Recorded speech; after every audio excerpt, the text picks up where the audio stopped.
interviewing for the Oklahoma Living Legends, and I'm visiting with Mr. Milton Phillips. And what is your full name? Actually, it's Harvey Milton, but from World War I on, I've always called it Harv Milt. And he's known as Milt Phillips over the state, actually, very, very much.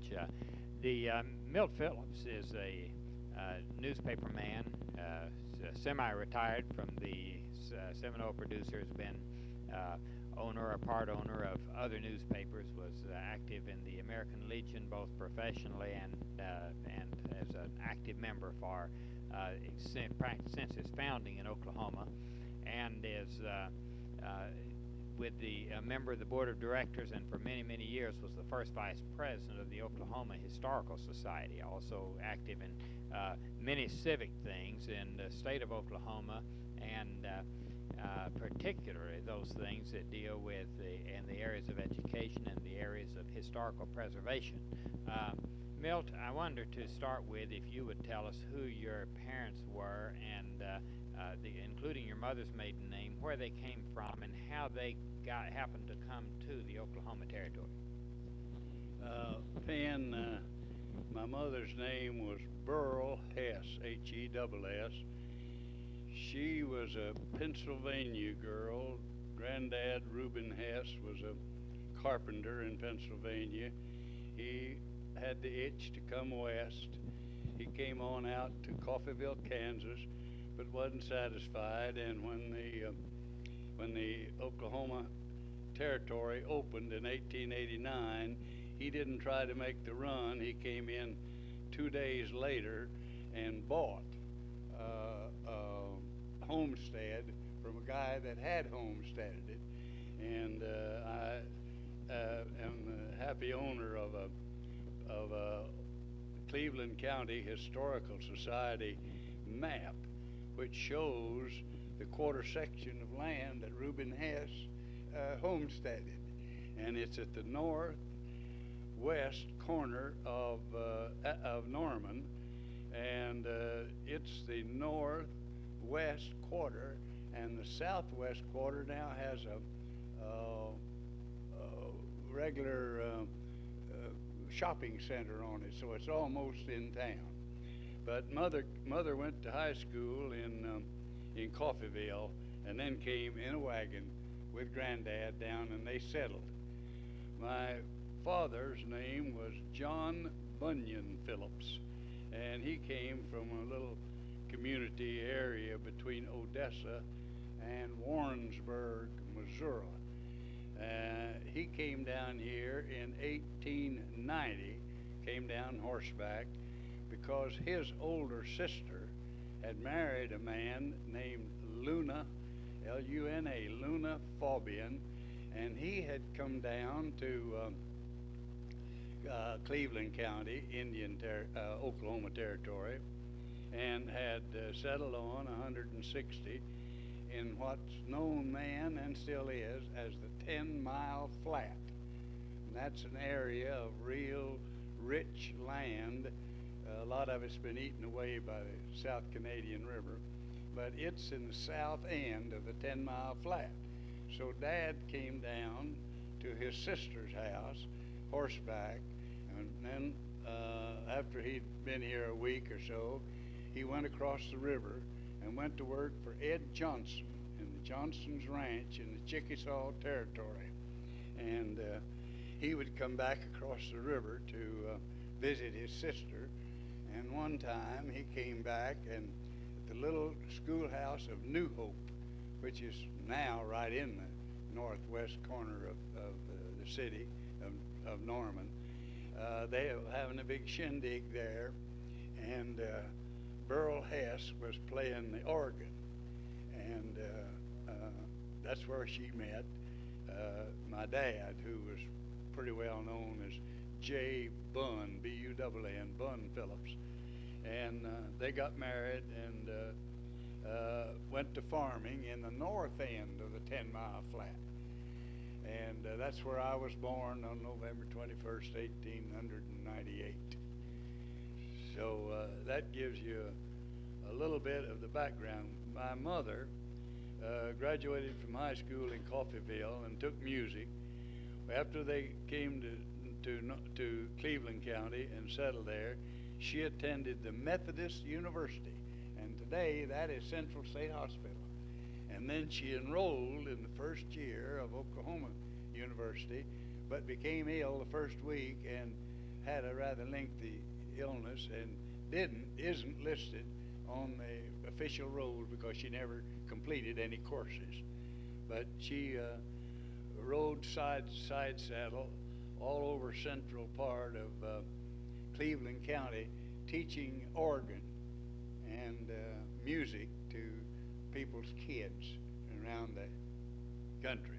Is that kind of the Yes, background you'd like to have? Yes, that Methodist University, I know, was the first university down there, and really maybe the first in the territory. I know it was ahead of OU. I'm not sure whether it was the first in the territory, but it was the first in that area. Yes.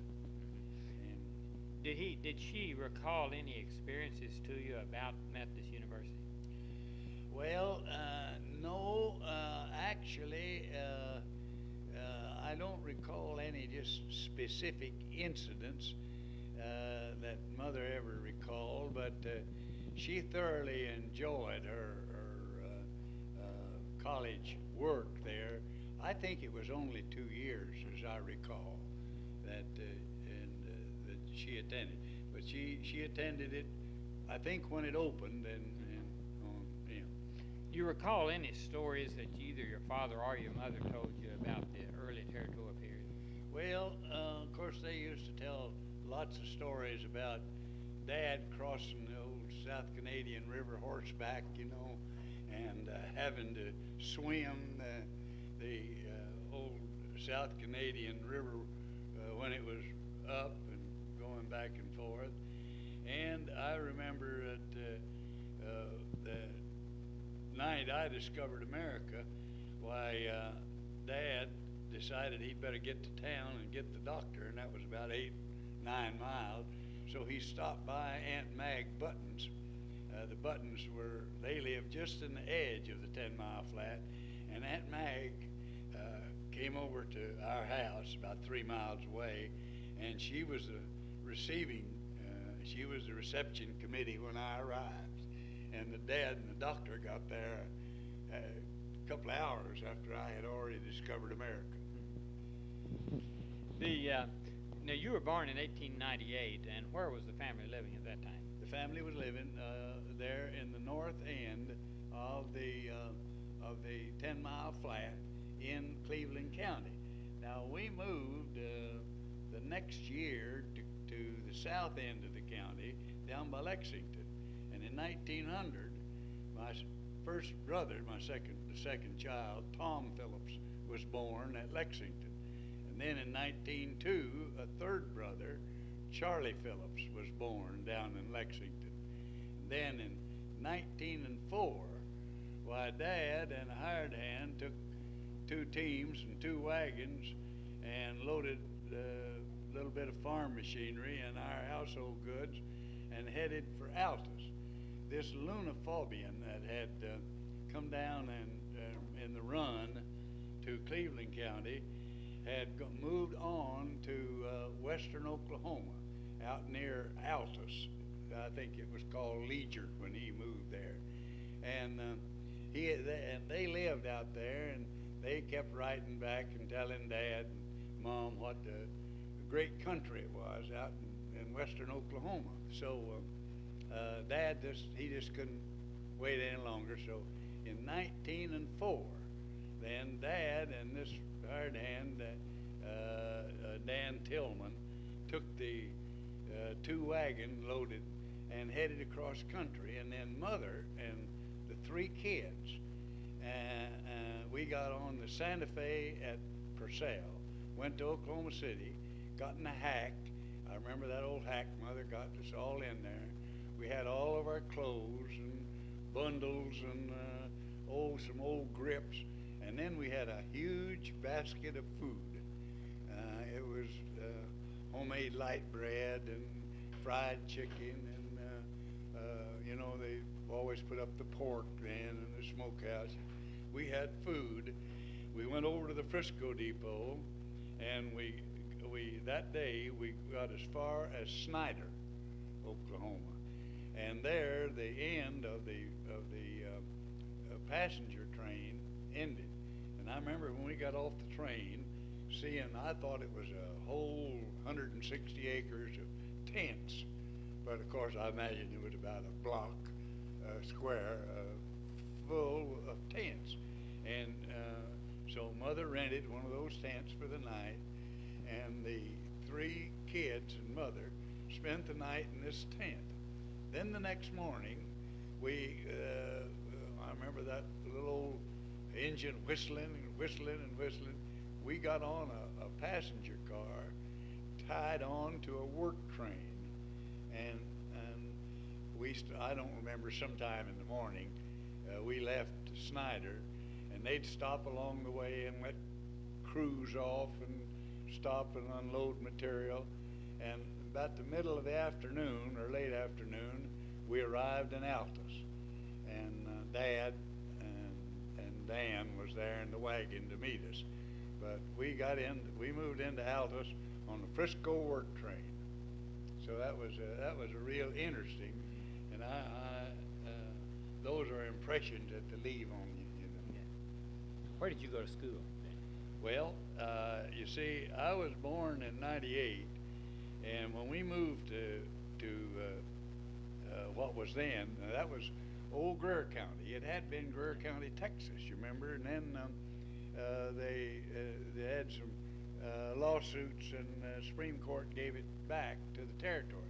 So it was Greer County, Oklahoma Territory when we moved there. And I don't know whether Dad couldn't pay for the place, or maybe he had just rented it and was going to buy it, but we only lived one year 7 miles northeast of Altus. Then we moved the next year down on Bitter Creek, which was I believe a mile north and 2 miles or 3 miles west of Altus. And that's where I started school in 1905. I was 7 years old before I ever got in the schoolhouse, but Mother had taught music and taught school some, and she taught me to read and write. I thought I was real smart, but I went to Old Fraser, and that was on the Tom Parks farm, about 3 miles straight west of Altus. And that was Old Fraser Schoolhouse. That's where I started school. Was it the one-room school day? Oh yeah, one-room school, and you know, all the grades was in the one school, in the one room, one teacher. And then we moved. Why don't you, before we move on, why don't you describe what a one-room school is like? Well, how they teach. It's intriguing. You wonder how they can handle one class. How do they handle it? You look back and you wonder, well, how did we ever learn anything? But here's what happened.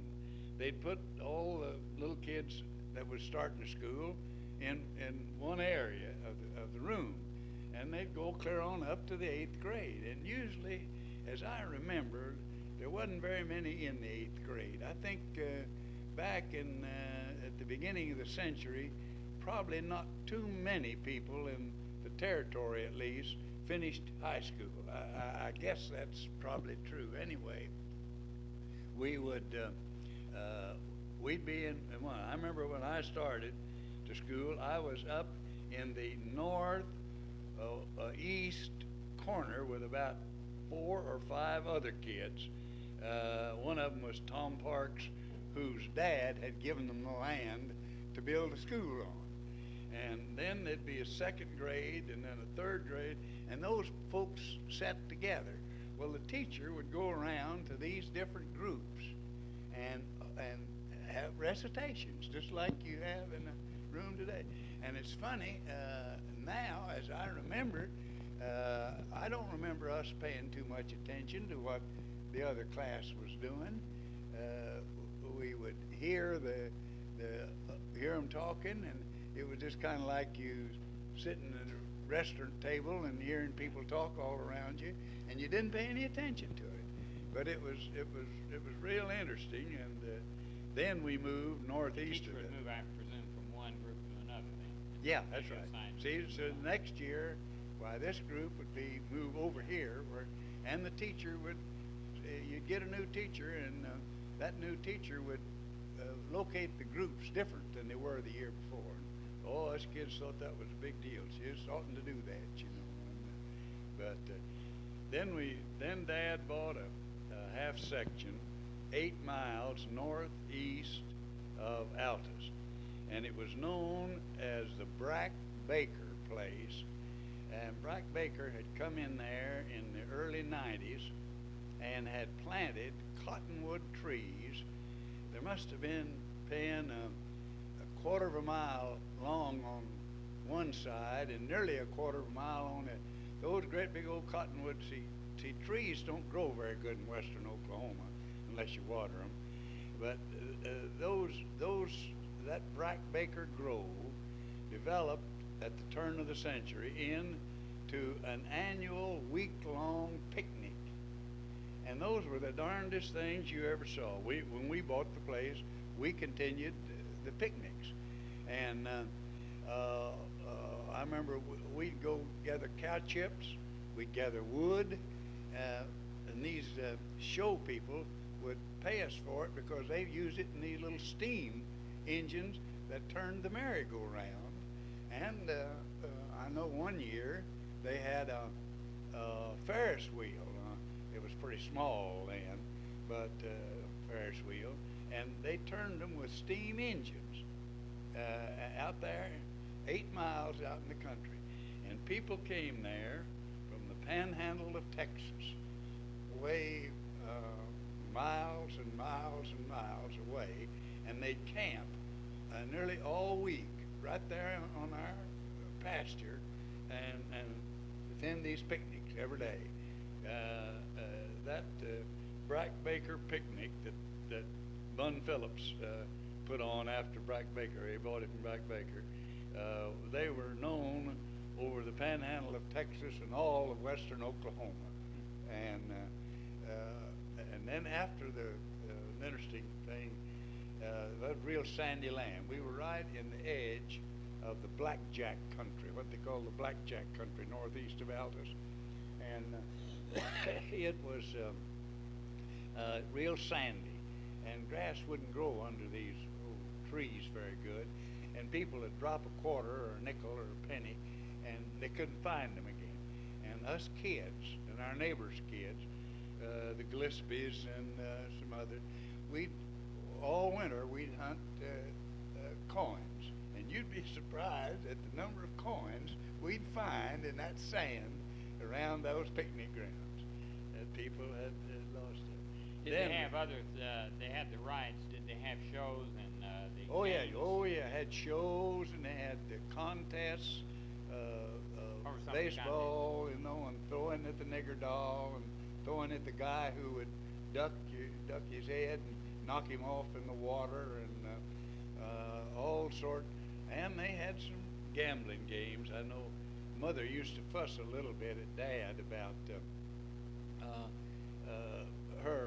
him letting gambling games come in, and Dad was a little bit inclined to kind of let whoever wanted to come in, but Mom didn't much want those gambling games at the picnic.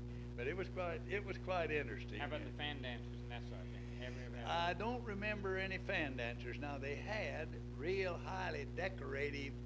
As I remember them, they were kind of Mexican dancers that had real colorful robes and dresses and everything. And they'd come out on the platform and dance, and then you'd buy a ticket for a dime and go in and watch them dance, you know. And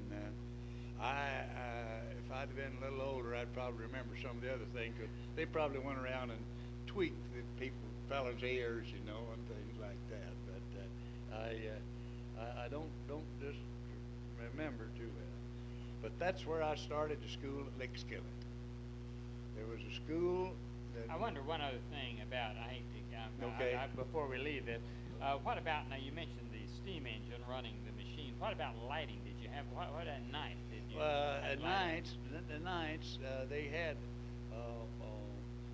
the darndest looked like mops, and they poured oil on them and burned them, and they'd have to get them up quite a little bit of ways above the people's heads, otherwise you'd get that smoke and stuff in your eyes. Yeah, and I don't ever remember. Now we finally got a telephone out there.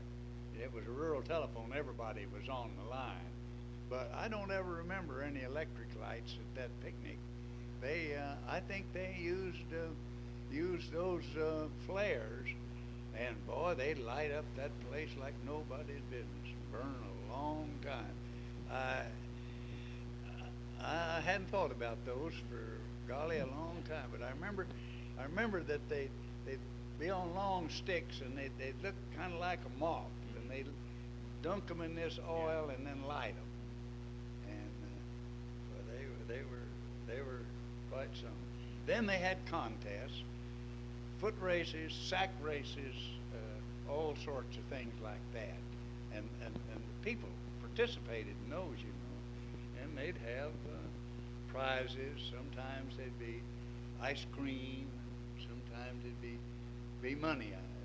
But they those picnics were really something. Well, was it like one great big picnic, or would a group of private picnics come and utilize this facility as a kind of No, center? it was a big picnic. It was just like a fair, except it was a miniature state fair. The first time I ever saw the state fair, I thought, well, this is like our old picnics used to be. No, it was one big affair. But they were really interesting. It's really privately operated then, actually, wasn't it? Oh yeah. Dad would lease. Right. Dad would lease these spaces to these people. See, right. And they'd move in there and run their shows and run their equipment. And they had music on this merry-go-round. I don't know how it was played. Maybe from steam or maybe air. I don't know how. But they had music on it. And, did they have exhibitors? No, didn't have any exhibitors. Yeah. The participants of the people that came were in these races, and some years they had pony races, and they'd go out, and Dad would mark off an area on a little road that ran down toward the windmill where they stopped, and they'd run that race down that track. And but that was a kind of a gambling deal too, and Mother didn't like that much. So those were things that would. But that's where I started to lick skillet to school. And you know, while we were out there paying, maybe it isn't of interest on a thing like this, but I think one of the things that maybe made me a conservative. You see, we lived out there on that Brackbaker half section when statehood came, and you're too young to remember it, but there was what they called the Panic of 1907, and during that panic, Dad and I went to town one day. We had a pretty good surrey and a team of bay horses that could really move it along, and we drove into town, and we went into Howell's grocery store in Altus, and Dad was getting some groceries, and I remember Mr. Howell saying to him, "Now, Bun, you go ahead today and get these, but sometime in the next few days, I've got to have some money on your bill." So apparently Dad had run his credit up to the limit. So as we were going home, Dad was kind of talking to himself and to me, and I was asking him what Mr. Howell was wanting money for, and he explained to me that we were buying groceries and that this panic was on and money was hard to get. So he said, "I think I'll sell the mules." Well, he had, in addition to this bay team, he had a white and a kind of a speckledy mule, and they were big rascals, and boy. But the next week, Dad and I went back to town, leading these mules, and he sold that mule team for $25, and they would have brought $75 or $80 or $90 anytime. but he had to have cash because he had to give Mr. Howell $20 out of that 25. And Dad explained to me all about the at that time, and it impressed the heck out of me that here was a system of economics, a system of dollars and cents that affected a whole family and affected your property. And Dad would have to sell these mules. And some way or another, I think that from that and along later things in life was what always have made me so careful to try to be sure I could see my way the next month or the next year. I think that was where I started being a conservative.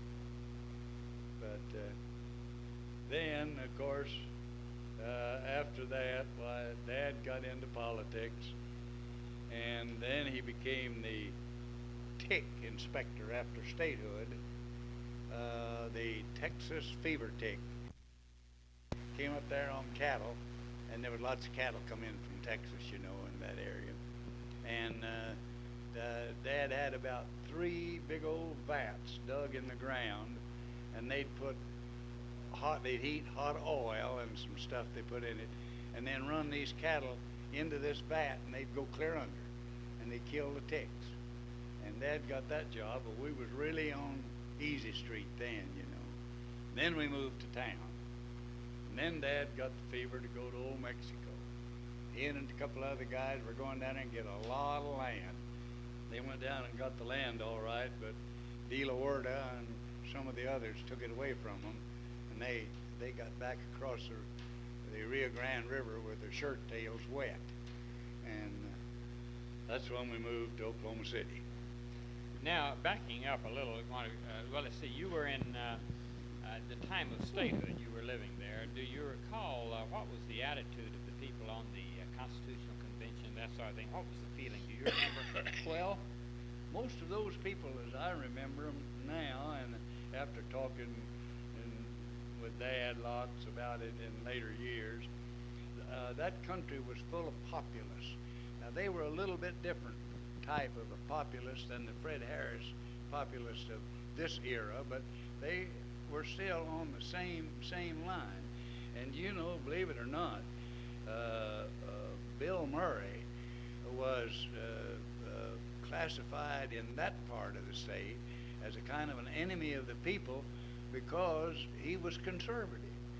And when he and Cruz ran, Dad was one of Cruz's managers, and Cruz just beat the heck out of Murray out there in that country. There was a feeling among the people that they wanted a state, but they wanted a liberal state. They wanted one, you know, that, I guess, as I look back on it, they must have wanted one that everybody could participate in, like a big town meeting. And it was, but I don't remember too much about the details. Now, I know that the night after statehood, now the school I went to was named Pleasant Point, but everybody called it Lickskillet. And the school to our east was named Friendship. Now later, there was a Friendship school out there that had a terrific basketball team, but it was consolidated with some other school. But this original Friendship, and everybody called it Clabber Flat. And Ted Baird, you remember, at the University of Oklahoma, Ted was on the baseball team over at Clabber Flat, and I was on the baseball team at Lickskillet. And we played baseball against each other. And we walked 1.5 miles to school. And incidentally, the old Greer County Association wants me to go back out there and do a paper on the old Lickskillet.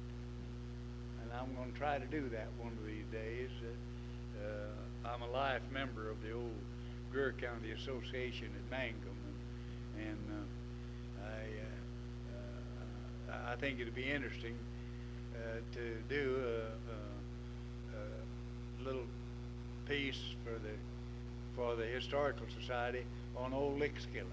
Was Dr. Borders in Mangum when you were there?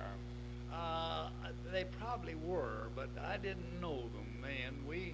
We'd go as far north as Granite to the Sulphur Springs there at the Granite Mountains, but other than that, I didn't know don't remember any of those people up in that area. But I suspect he was, but I'm not sure. That's his old hospital that Greer County Association has, isn't it? Making their hall Yeah. of fame. Oh yeah. Yeah. That's the old hospital there. The old Border. Who was the two? Border and who? I don't know. There was two of them. Border was mayor there a lot of years And ago. it was a real advanced medical center in its day, and but yeah, they're doing a terrific job there too. Incidentally, they're setting aside rooms for different excuse me, different communities, and I know I saw one out there a while back when I was through there, and they've got under a long glass table, they've got replicas and pictures on the street and along the road in one of those old towns, I believe Willock, and just like the houses were in that day, and they sure look natural too than what we had there. But then after old Lick Skillet, well, we moved to Altus. And after Dad went to Old Mexico and lost everything, why, the last fall that we were in Altus, that would be the fall of 1911, Tom and Charlie and I picked cotton all fall, didn't go to school, because we had to eat. And we did that to eat, and Mother would, and the old boys, 2 or 3 cotton patches within a couple of miles of town that we could walk to, they'd pay you at the end of every day.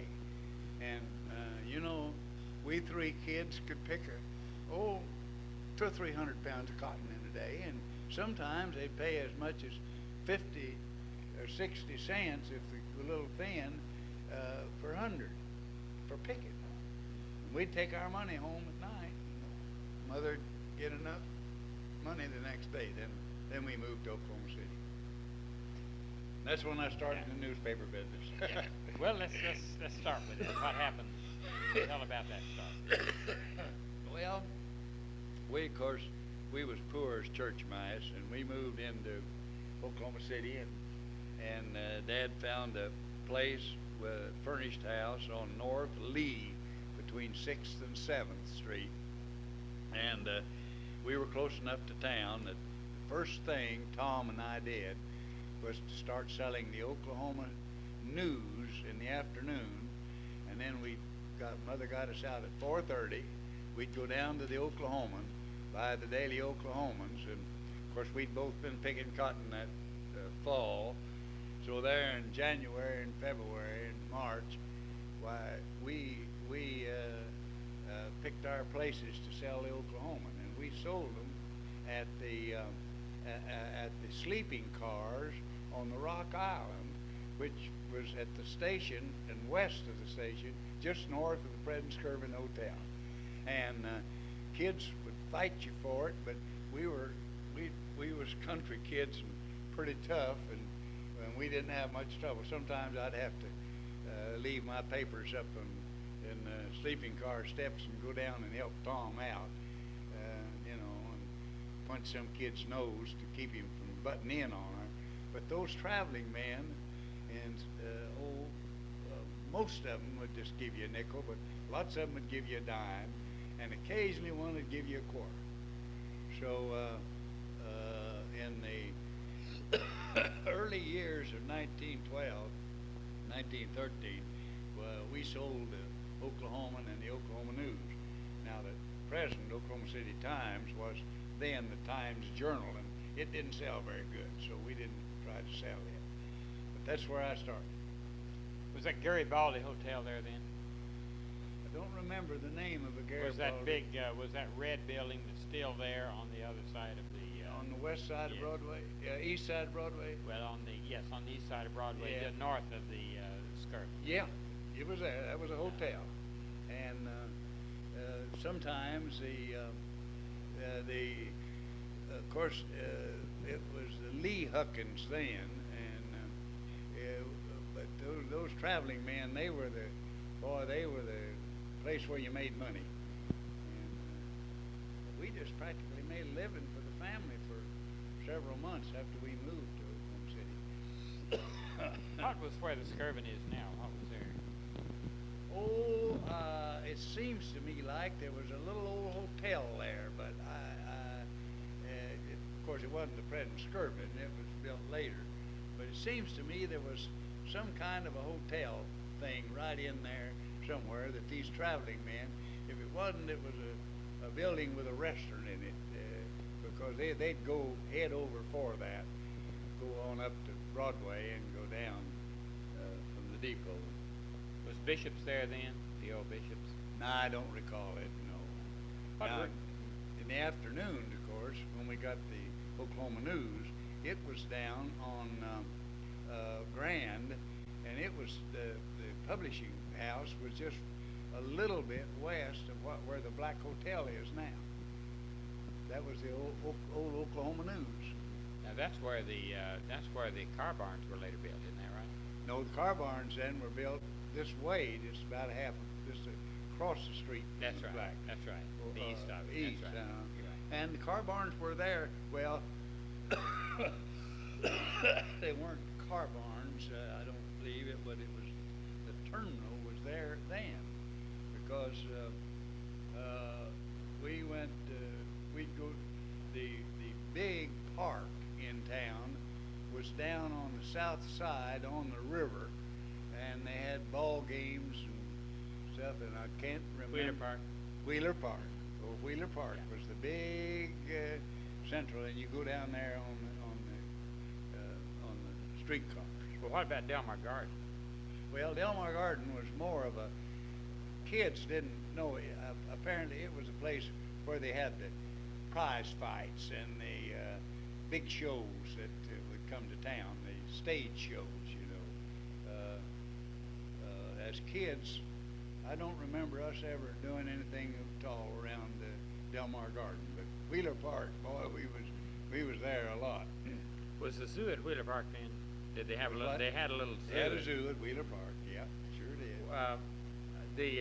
Looking at the early pictures of Wheeler Park, it's lots of trees all through that area. Oh yeah, lots of trees in there, and the river was. I don't remember at that time that the river being as sloppy and as sandy as it is now. I don't believe there'd been the erosion come down the river in those days that has come down in these more recent years. Well, there was a swimming pond and a duck pond in Wheeler Park too. Yeah. Oh yeah. It was really. Oklahoma City did a good job for its people there. Then of course we moved to Norman in 1913, and then that's when I went to work in the newspaper. What year was it that you moved to Oklahoma City? Late November of 1911. 11. Really, that was Delmar Garden had pretty well closed out by 1910. It may have. I remember the name, and remember there was over on one side of Wheeler Park, there used to be a big sign, Delmar. Yeah. And but I don't ever remember being in it. Seems to me like, as I recall it now, we considered it an adult place and not a place for kids to have any. There was the scenic railroad and scenic railway there. Did you ever ride it? Oh yeah. That the first date I ever had with a girl in Oklahoma City was the girl that we rented from her family, and I took her down there and we rode that train. And that's the old Delmar Garden area. You rode around. That's right.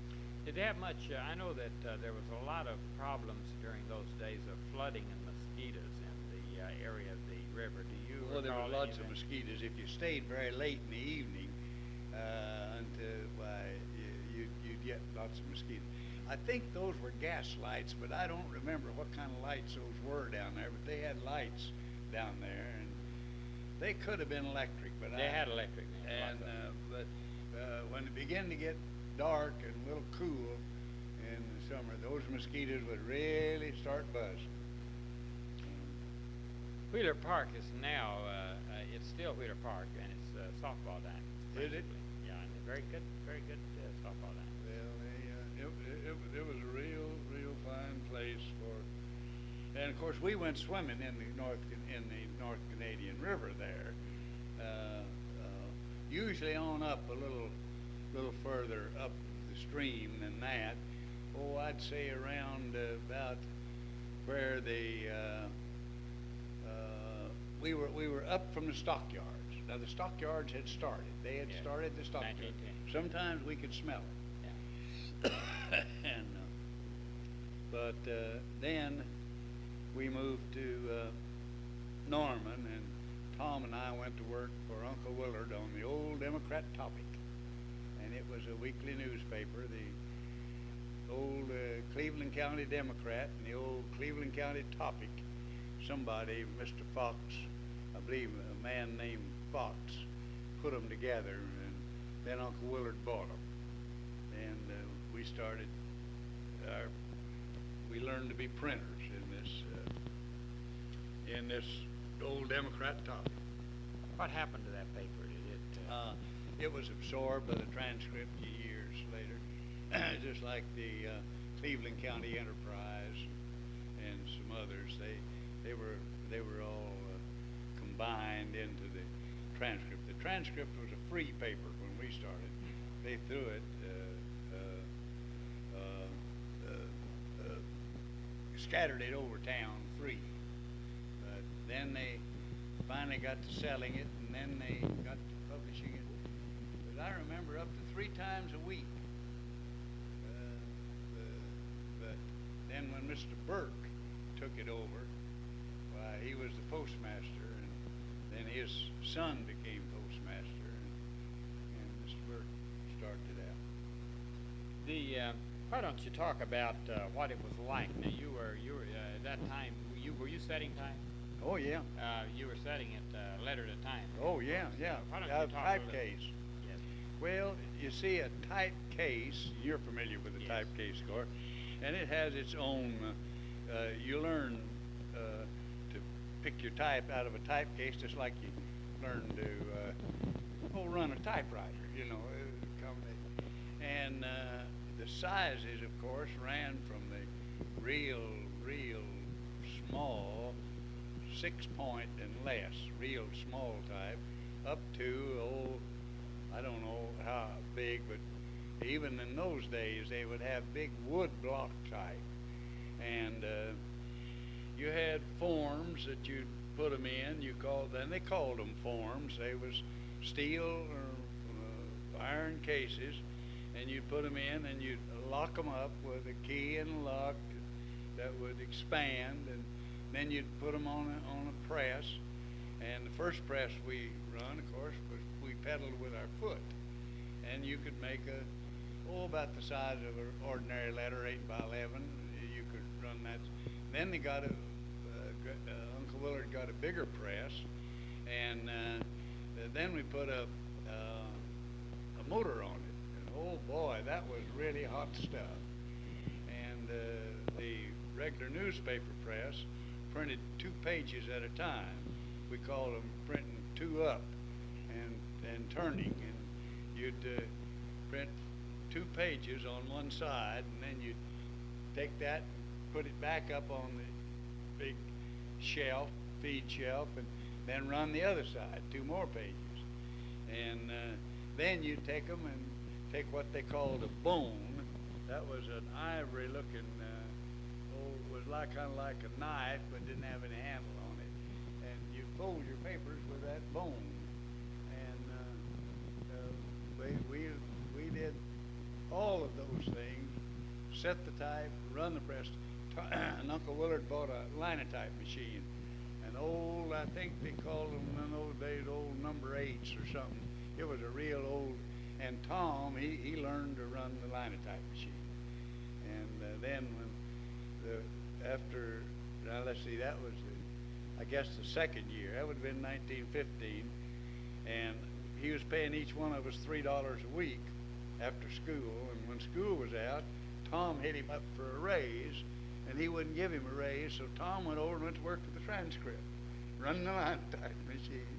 And I think he got $7 a week or something like that. I stayed with Uncle Willard because by that time I had got me a Oklahoma News route, and my other little brother, he and I, they had one route, and he and I worked it up to 3 routes. Hired us another kid, well, 2 more kids, and then I would alternate with them when one of them couldn't carry. And then I cleaned out the cuspidors and swept the Citizen State Bank. Is that mine? Yeah.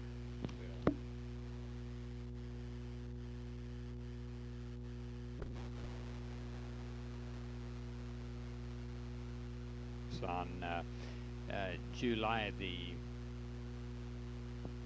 what? 28th of 1977, with Milt Phillips being made in the offices of the Oklahoma Historical Society. And we were talking about your newspapering in with your uncle and with the and other papers in Norman. Do you remember the exact spot where we were? Yeah, the old Democrat topic was now what they call the Bank Corner in Norman is on Peters Avenue and Main Street, and it was on the it was a half a block north of Main Street on Peters Avenue on the west side of the street. It was behind the Citizen State Bank, which is still there. That's where I had a job of janitoring, and had 4 of the biggest brass cuspidors you ever saw. Had to be cleaned every night. But yeah, that was where it was located. The transcript was around, and that's interesting. They're now making a historical building out of the old Sooner Theater. Well, and I had a part in starting that thing, but the transcript was in a little old building right adjacent to where the Sooner Theater is now. Little old building. It was a little old brick building, and the transcript was in it. So I well remember those. When we first moved there then, the fire station was just across what's the little road running north. I think it was really on Santa Fe ground, and had the fire wagon there and 2 horses, and they were on each side of that fire wagon. And boy, when that bell began to jingle, those horses was right under that harness, and they'd take off like nobody's business. I wrote a little bit in the column about that the other day. Somebody said, "My gosh, I haven't thought about a horse-drawn fire wagon in ages and ages." But it was real interesting. But no, the old Democrat topic was a real interesting place. Of course, you did lots of commercial work. I mean, letterheads and envelopes and things, and that's what I did mostly, and run the press weekly, and then we'd fold papers, and then stamp them, or you had to write the name of the people that was you mailing them to. And I know that Aunt Alice and Mother used to both come down and take this list. And then Uncle Willard got a machine that was a little hand stamp machine, and he'd print these people's names on it, and it was on a roll. And you put that down and cut it off, and it had paste in it, and it'd stick on the paper. And that was Well, that was the predecessor of the Xerox label of today, wasn't it, really? I imagine. And it probably was a where they printed stencil operated, sort of like a type ink through a porous piece. Yeah. Oh, no, well, what you did, you set it on type, and in a long chase, and then you'd run that through, run a like a proof press over it and print it on that paper. And then you put that paper in this machine and clip it off each time, just the right width. And it was it would mail them, and boy, that was a real modern deal when we got that. Now, when a subscriber didn't resubscribe, now you've got then you've got a name on your printed piece. Then you got a name on your printed piece, and you'd have to rerun your printed piece and put somebody else's name in. Yeah. But I don't think they ever cut anybody off in those days. No. I think once you got on the mailing list, you stayed on it all the time. Did you ever pie the type? Ever what? Pie the type. Oh my gosh, yeah. Boy, I've spent many a miserable time. And Uncle Willard was really unreasonable about that. When he'd hear you pie a bunch of type and drop it on the floor or something, he was back there because you was wasting his time and he was paying $3 or $4 a week for it. So, oh boy, I'd say, and that is a mess when you have to do that. Of course, you just put it back in the case and reset it. That's all you can do. That's all you can do. Yeah, it was real interesting, and I wouldn't take anything, but you know, working in that print shop made me decide when I went to War II and got into signal unit that I didn't want to be in the newspaper business. I wanted to War be II or War I? War I. I wanted to be a electrical engineer, but I forgot that I couldn't work math. I forgot that I couldn't hardly add three different figures, and I spent 2 years in university trying to make it, and then had the excuse of getting married and quit. But I didn't think I wanted, but Tom stayed with it.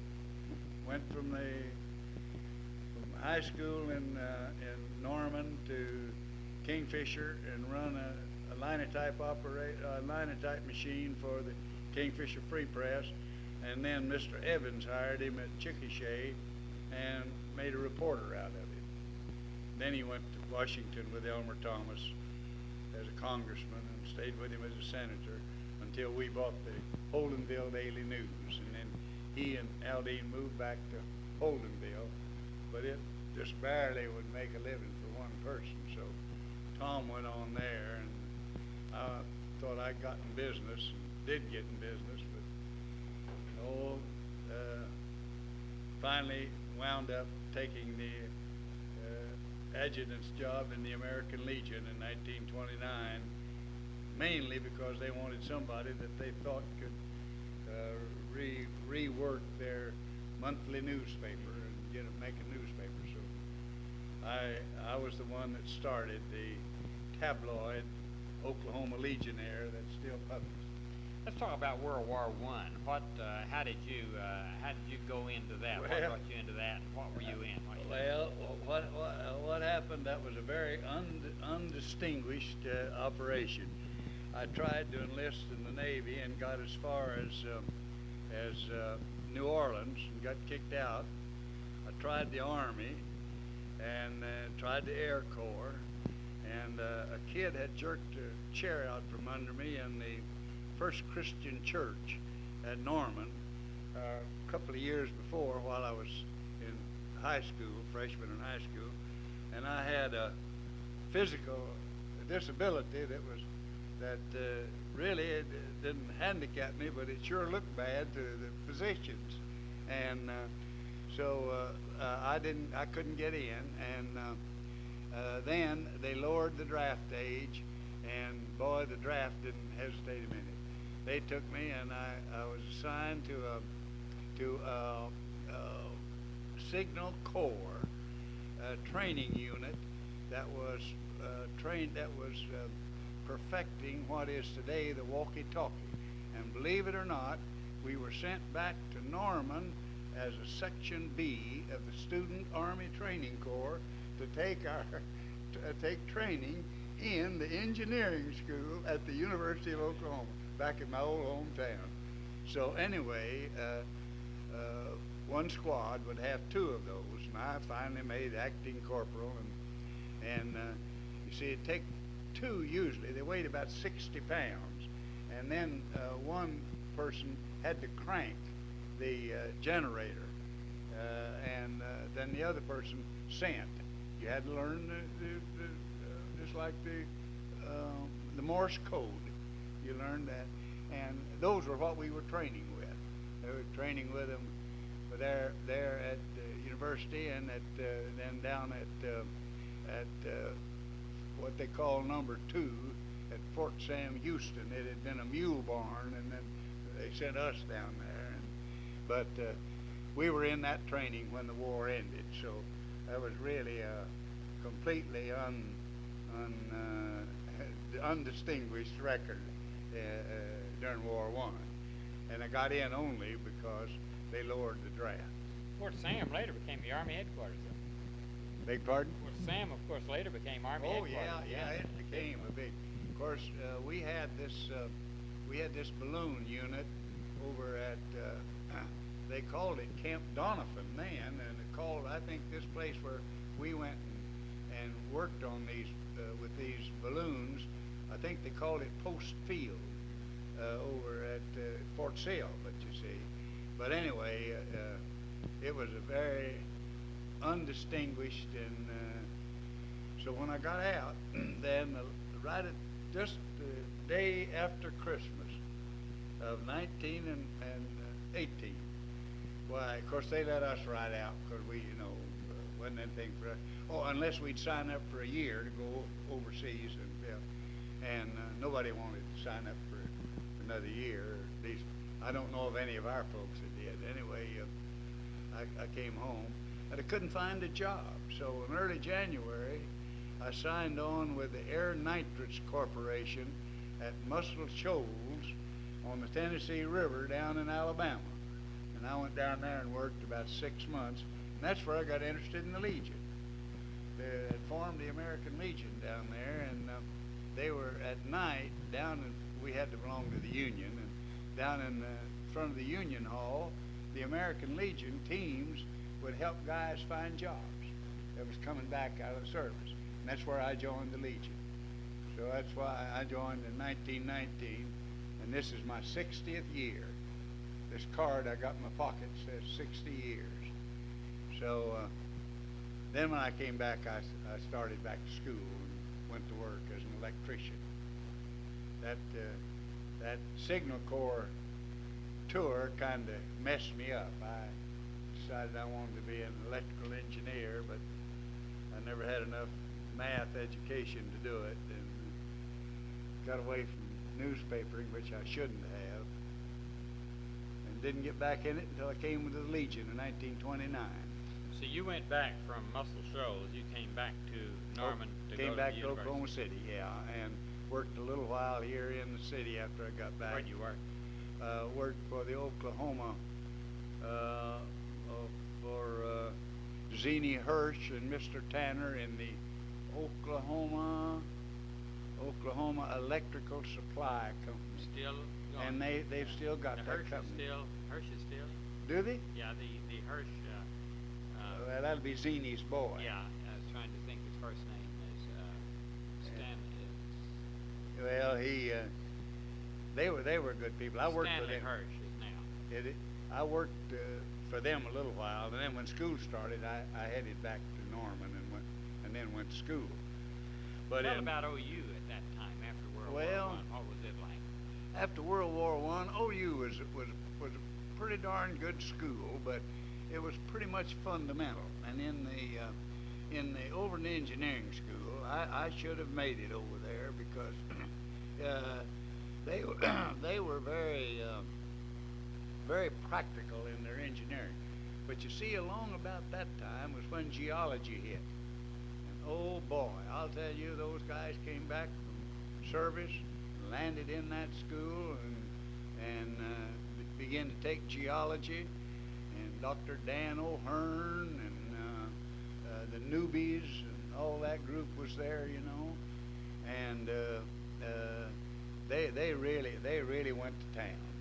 And the geology school, it was a lot more better known than even the football team, because geology was just taking hold then. Charles Gould, really. Charles Gould was really, I guess, the man who kicked it off. But the people that I knew best in those in the first 2 or 3 years of 1920 was Dr. D.W. O'Hearn, who later organized the Plains Petroleum, and Mr. Newby, who had taught out at the university and who'd been, I think he'd worked in the office out there. Was that Jerry Newby? And didn't he just die recently? I believe he did, yeah. And then there was this famous oil man that has the home out north of Buttram. Mr. Frank Buttram married one of the Newby girls. He married the sister of Jerry Newby. And he was there at the same time when I used to babysit with Dr. O'Hearn's adopted boy. And after work and after eating, they'd bring him over and leave him with Mom till I got home from work, and then I'd take care of him till they got home.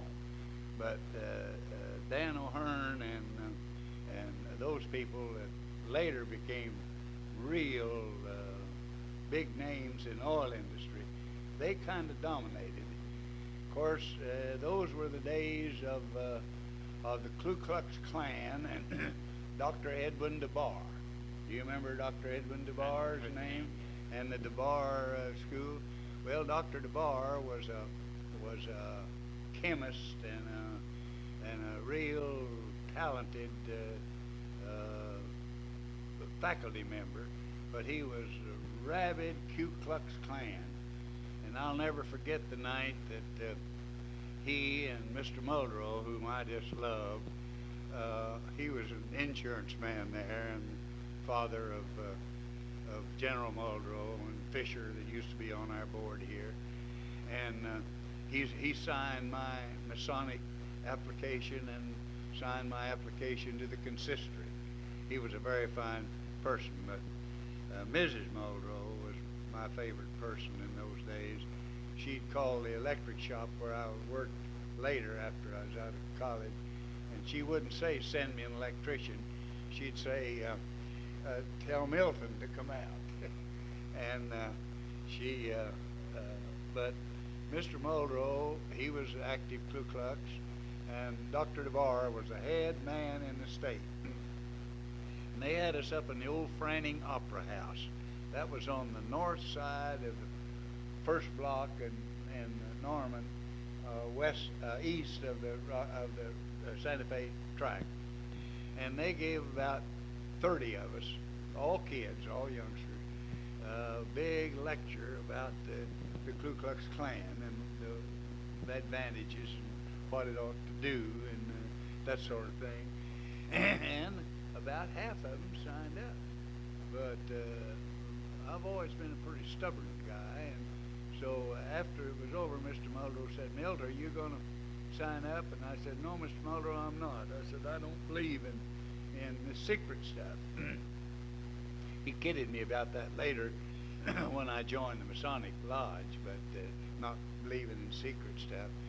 But Dr. DeBar, he heard it. He heard us talking, and boy, he jumped all over me. I'd been his newspaper carrier, and he worked me over good. He said I wasn't a good citizen, but that was kind of the atmosphere around the university. It was, and the university wasn't too much a part of the town. It was pretty much an independent area. They kind of kept to themselves more than they did in later years as I knew the university. Wasn't Perrine, the oil man, a part of OU geology group? Who? Perrine, the oil man who built the Perrine building. I'm not sure. That name does sound familiar, but I don't remember having any association with it. Pritchard of Anderson Pritchard, was he a part yes, of it? Pritchard, Pritchard was on the faculty, wasn't he? I believe that's right, yeah. I believe he taught there. He was either a faculty member or a student instructor. I don't remember. But, and the guys were coming back.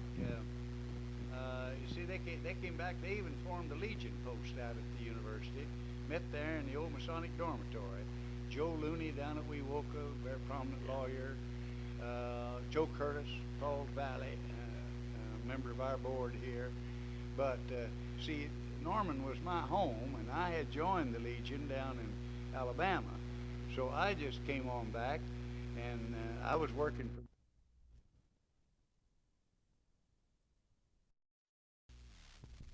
Mr. Hirsch and Mr. Tanner when next dues paying time, so I paid in Oklahoma City. Then when I went on down to Norman to go to school, why, I naturally went to the downtown post because that was, all my friends were there. And so I affiliated with Post 88, and I'm a member of the Last Man's Club of the American Legion from Post 88. Tell about the Last Man's Club, how it started. Well, in 1931, over at Enid, we was having a state convention. The Legion used to go in and meet in towns like Muskogee and Enid and Hugo, Ponca City. Well, we met in 1931 at Enid. So the boys up there was trying to publicize the thing, so somebody got the idea that they'd organize a Last Man's Club based upon some publicity of the Last Man's Club of the Civil War. The old boy that was the last man, or allegedly the last man. He drank some of the wine, and they found out that he had a nephew at Bartlesville, and they could get that half a bottle of wine. So they started playing it up at Enid more as a publicity stunt. Well, that night, Saturday night of the convention met Friday night and Saturday and Sunday, and it was over about noon Sunday. But Saturday night at midnight was when this was set to meet. And gosh, there must have been, I think, 183 or 84 signed the roster that night. There was probably over 200 there. So the old boys at Enid that organized it, the convention committee, they were really surprised. So they said, heck, let's make a permanent club out of this. So we decided to meet at McAllister the next year. That's where the convention went, and close the roads.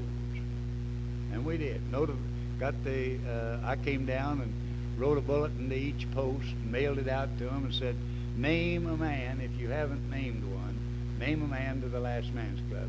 Send him to McAllister, and we'll induct him. And 153 of us then stayed on permanently. And we decided that the last 10 would drink the wine, and then the next year, a former state commander named Patton came from Okmulgee. He found a bottle of cognac down in New Orleans that is supposed to have been made in 1823, and he brought that back to Oklahoma and gave it to us. And then this nephew, the family of this last man of the Civil War Club in Illinois, they sent this nephew his cane, and this nephew was the Bartlesville member of our Last Man's Club, and he gave the club the cane. So we've got the cane, the partial bottle of wine, and this cognac. And then one of the members made us out of some piece of wood out of the Civil War, out of off of an old cannon or something, made us a gavel. So it's quite interesting. There's 29 of us left, and we'd have a meeting every year for many years at midnight Saturday night. Then we got to getting together and eating, and the second meeting we banned any liquor.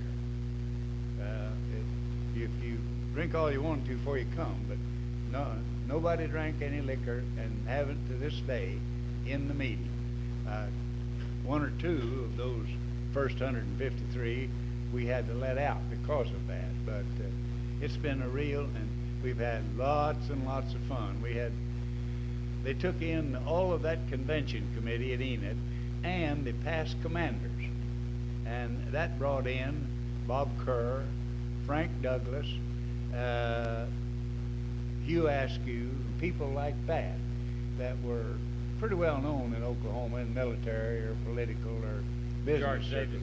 George Davis was a member, and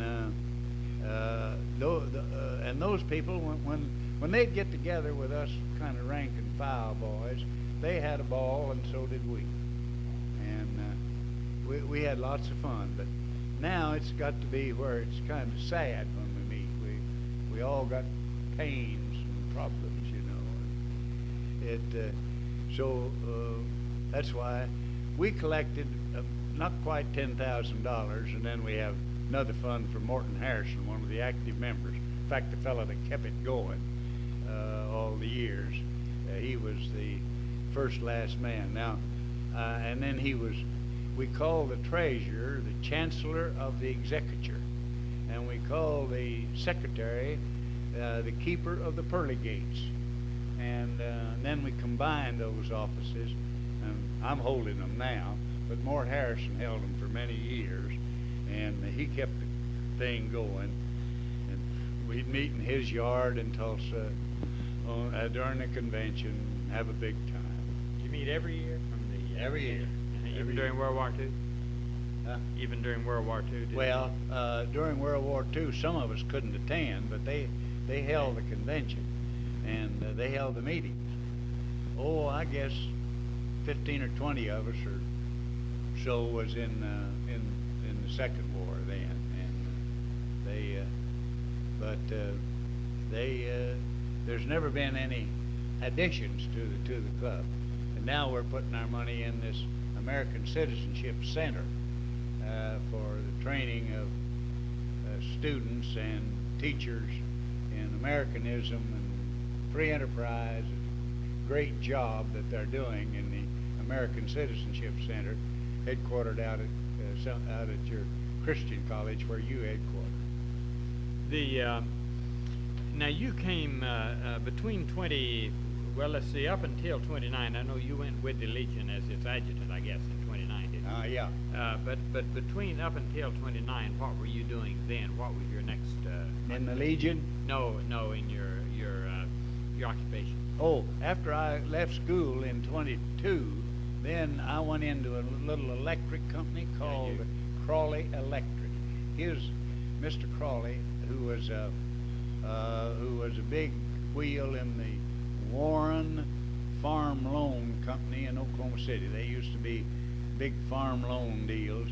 Mr. Crawley was pretty wealthy, and his boy Ed and I, well, originally there was supposed to be 4 of us, and Mr. Crawley financed us, but it kind of like it was sort of natural.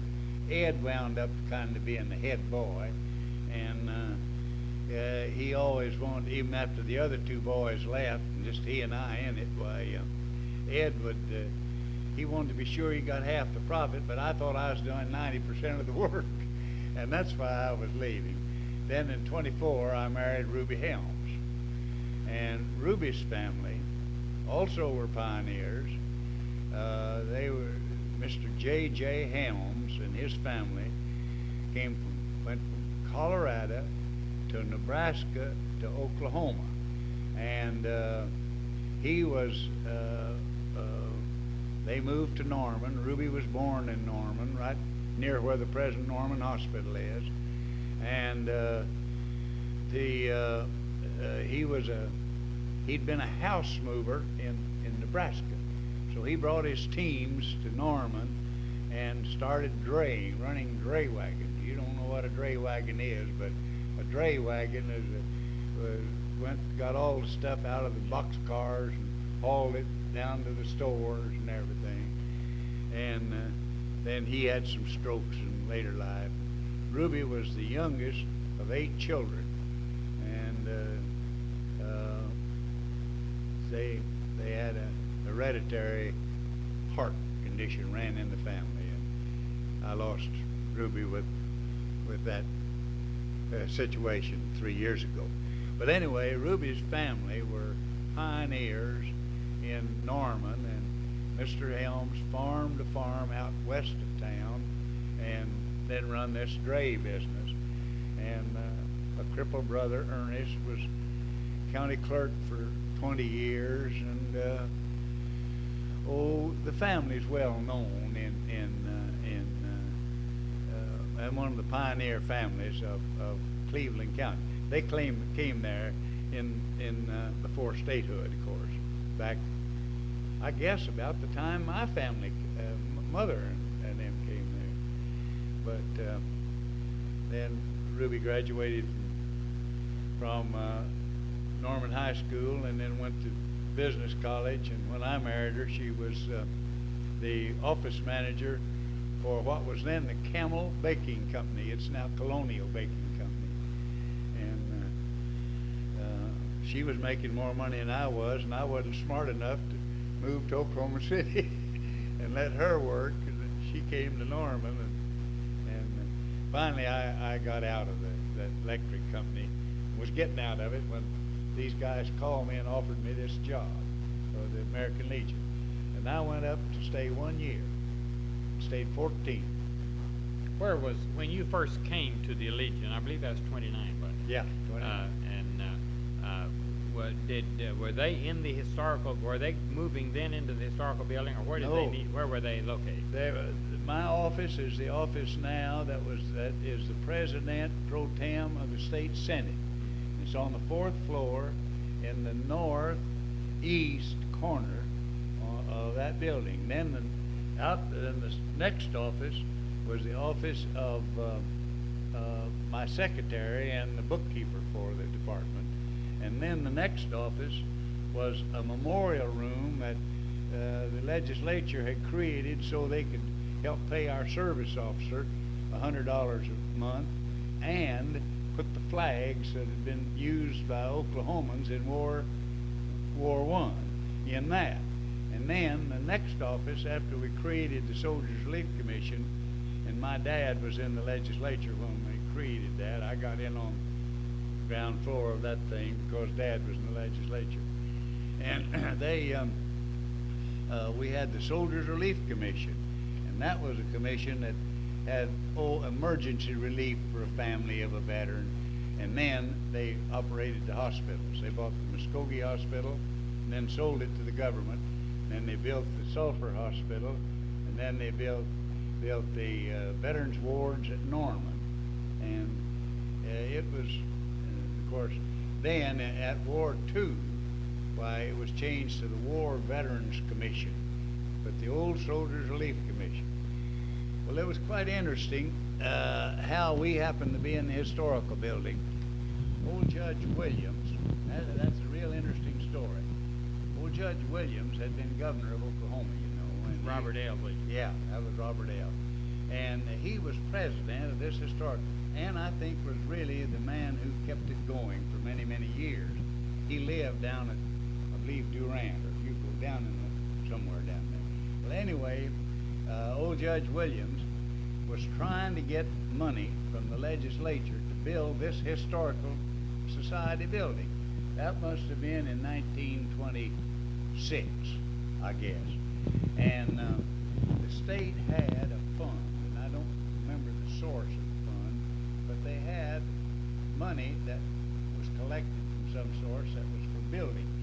It was just a building fund. But at the same time, General Roy Hoffman, who's a prominent Oklahoman and was a general in World War, and some other kind of big shot generals and would-be generals, they wanted to build a memorial down here at Lincoln and 13th Street. And incidentally, if you want to know what it would have looked like, they had a replica made, and it's over on the 3rd floor of the Capitol. I guess it's still there. Great big old heavy thing. Well, anyway, they were trying to get this money that was in the state's building fund. They were trying to get that money to build this memorial. Well, us old ex-corporals and people like us, we didn't want a memorial like that. We wanted something, you know, a lot more. Well, we'd been working on hospitals and stuff. So when we found out about that, they was trying to pressure the legislature. Why, old Judge Tom Pace, who lived at Purcell then and was an attorney active in the Legion, and me and a group of us, we came up to the city. And we went over to the legislature, and Dad had been in the legislature, and I'm not sure sergeant at arms or something. During the legislature, he was always out there. That's one reason he never made much money. He was always hanging around, something like that. And we went into this committee and told them that we didn't want a memorial, that the Legionnaires of Oklahoma didn't want a memorial. And so somebody told us that, and I don't know, it may have been George Davis, or you remember Mr. Davis, oh, yeah. OG&E. It was some of that group of real important Oklahoma people, and they said, you folks are trying to, the Historical Society is trying to get you folks to build them a building.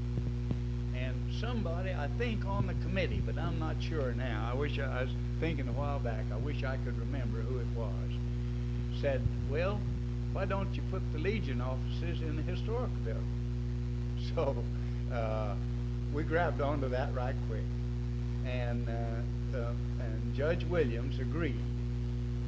And so down on the north end, that they just remodeled recently, that the Legion just moved out of, they put the offices of the American Legion and the Spanish War veterans and the Soldier Relief Commission all down there in that north end of the building, and put the names on them the plans for this building has those names on them. So then in 1930, as the building was being completed, I guess they got their money in 27, I guess, for the building. The legislature either 26, they just met every 2 years then, you see, and something they still ought to be doing, but they don't. They were finishing this building, and Bill Stigler, who later went to Congress and who was a leader in the state senate, W.G. Stigler, past commander of the American Legion in Oklahoma, he came over and said, look, the Senate needs these rooms you guys have got. Is it possible for you guys to get out this summer so we can get those rooms fixed up for the legislature, the state Senate? And I said, by golly, we'll see if we can't do it, because we were pretty good lobbyists in those days, getting money in for the Soldier Relief Commission and for the hospitals. So I came over to this building, and the old architect was a very famous state man. Layton. Saul Layton. Layton Hickson Forsyth, I believe was the name. Saul Layton. Mr. Layton. And I said, could you possibly get us any place to move? And he said, well, yeah, I could fix you a place. And he came over here and got the contractor. I don't remember the contractor's name. And we came up on this second floor, and he said to the contractor, could you get some electricity and stuff up here for these people and get these windows finished? He said, sure. And I said, well, can we get in and out? Yeah. He said, I've got doors downstairs already in, and locks on them and everything. So we moved. The Spanish War veterans never did set up an office over there. We put finally put the auxiliary in there. But anyway, I moved the Soldier Relief Commission and the American Legion out here in this main lobby where the gun display is now. In the summer. The alcove at the top of the step. Yeah, the alcove at the top of the step. In the summer of 1930. Nobody else was in this building for 6 months after we moved in here. But it made a real fine thing for the American Legion, because we had an auditorium down there we could use, and these offices were very fine. You kind of had a round with Governor Williams on that too, didn't you, about the time of the move in? Well, the big round I had with Judge Williams was quite interesting. It was in 1945 after, you see, I had a kind of a funny thing happen to me. We were based in Sicily. I was with the CB unit, and my skipper called me in one morning and said, I've got a telegram from the Secretary of the Navy to send you home. And I knew something was brewing because Bill Cordell had written. He said, if you get a call from Governor Kerr, well, you be sure and tell him yes. I didn't know what he was talking about, but anyway, I found out later. Governor Kerr and Bill Cordell and an insurance man here named Lloyd Judd, who was active in the Legion, come over here from Arkansas and bought the National Life Insurance Company. They sat down over in the governor's office, and the governor called on the telephone Secretary Forrestal, the Secretary of War, and told him that he had a guy in his Navy. No, he was Secretary of the Navy, not of War. And he had a guy in his Navy over in the Mediterranean that he wanted home. And Secretary Forrestal said, give me his name and rank, and he'll be on his way home tomorrow. And that was the telegram my skipper got, was to ship me home, priority 2, which was an awful high priority on airplanes in 1945. And I came home to set up the GI training. See, the GI bill in Washington provided for each state to set up an enlarged program. So anyway, I got home and came over here in this room where we are now, and I'd asked for an opportunity to talk to the board, and Judge Williams gave it to me. But when I was trying to explain to them what this new veterans program was, he kept interrupting me all the time. He wouldn't, he'd butt in to it. And I finally asked, Judge Williams, would you keep quiet until I can explain to the board what this is? And he just flew off the handle, stood up and slapped the table and said, I resign if you folks let him talk to me like that. And he went over and sat in the corner over there. And this lady that was the emeritus, Dean Emeritus up at Edmond, gosh, I wish I could think of her name. She was a terrific gal. She was the vice president. And she just moved over in his chair and said, go ahead. And so I explained to him what I wanted. What I wanted was a room downstairs to set up these offices where we interviewed these veterans. See, we were having to start them school and job training and hospitals and everything. You see, even then, they was coming home wounded and so forth. So they gave me that room downstairs. That's right off now to the left as you come in the front door. Now the education. Now it's the education. Yeah, they gave me that room, but he resigned and sat over in the corner, and he never did like me after that. But I couldn't help it. The old gentleman was just getting senile, but he was sure mad. And you went on the board after he went on. Yeah. Mr. Muldrow. That's an interesting thing. Mr. Muldrow, he signed my Masonic. He signed my advanced Masonic training, my consistory, and he nominated me for this board. And that's something.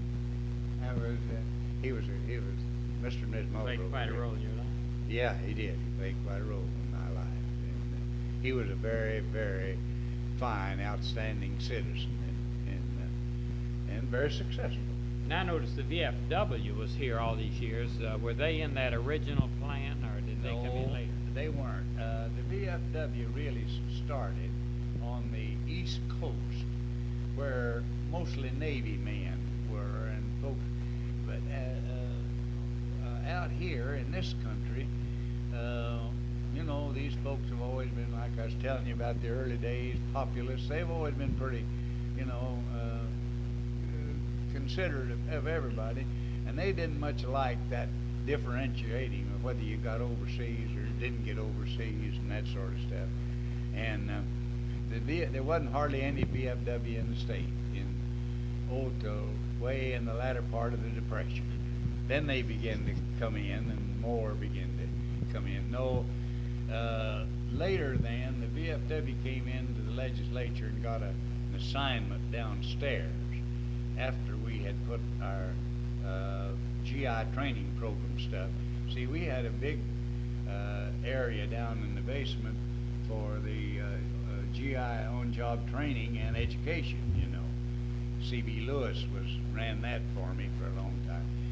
Then Governor Kerr made me the director of that program, and then Roy Turner kept me on for a while, and till we bought the newspaper at Seminole. But it was an interesting, you see, to do a good job with an organization like the American Legion, you got to make it your religion. You see, I neglected my family and all those kind of things there for 14 years, just because there was a demand constant. You used to work for George Davis, so George Davis offered me a job 5 or 6 times, better job than I had here, and not a time was there where I could quit. I had things in the mail, either in the legislature or in the state, that you couldn't quit, you know. And I guess if I hadn't gone off to service, I'd still be sitting down there unless they'd kicked me out. Was there? I know that the Legion and VFW is still in a state building, in very nice new offices over in the old Game and Fish building. Is there some sort of legislation created that requires the state to furnish space for the veterans organizations? No, it's not. No. However, it's just been a matter of custom. They enacted legislation for that building down there, and the state appropriated the money for it. Yes. But they turned.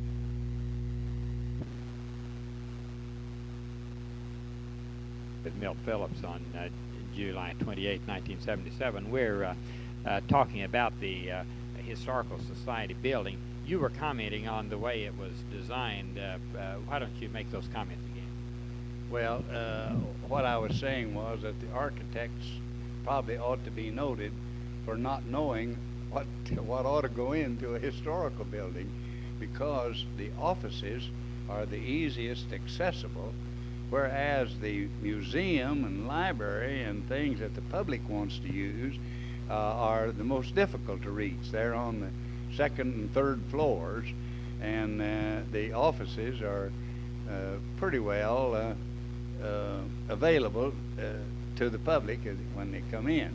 It's a beautiful building. It's tremendously well constructed. It's a rugged building, but if you were designing it today, you would design it completely different than it is now. But it's served a purpose of giving Oklahoma a place to preserve much of the colorful history of the Indian Territory and Oklahoma Territory and of the state since 1907. Were they accumulating these newspapers in this building from the time they started? Yes, they moved these papers in here. They started accumulating these newspapers in 1893 at a meeting of the Oklahoma Press Association in Kingfisher, and they actually organized what is the Oklahoma Historical Society, and the purpose was to send, for every publisher to send his newspaper to this central point, which then was Kingfisher, later was Norman, later then was the library in Oklahoma City, and then was the Oklahoma Historical Society. And all those papers were accumulated here, and the newspaper publishers of the state did a tremendously fine job of putting them in, and I'm real proud of having been a part of the group that talked Governor Gary and legislature into providing us some money to start microfilming them. The first really father of the Historical Society was Campbell from Kingfisher. Did you know him? No, I didn't. You know who I'm talking about? Yes, I know who you're talking about. He was a newspaper man. Yes, and was he an editor down at Kingfisher? Do you know? Yes, he was an editor. He'd been an editor, I believe in Kansas or Missouri, and he was a kind of I think maybe his title was secretary of the Oklahoma, first of the Oklahoma Territorial Press, I believe. Now, I'm not exactly sure of the accuracy of what I'm saying, but for the first, I've been told by Mr. Nichols over at El Reno, and who died, was a publisher of with Merle Wood. Merle Wood, he took Merle Wood in after he came out of school, and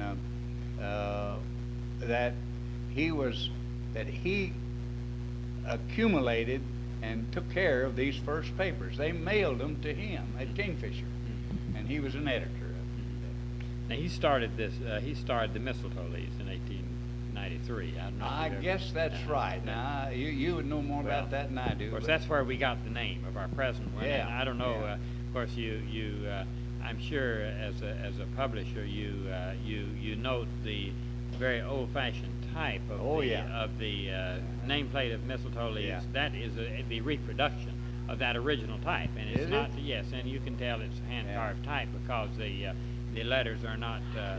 The letters are not completely uniform. Yeah.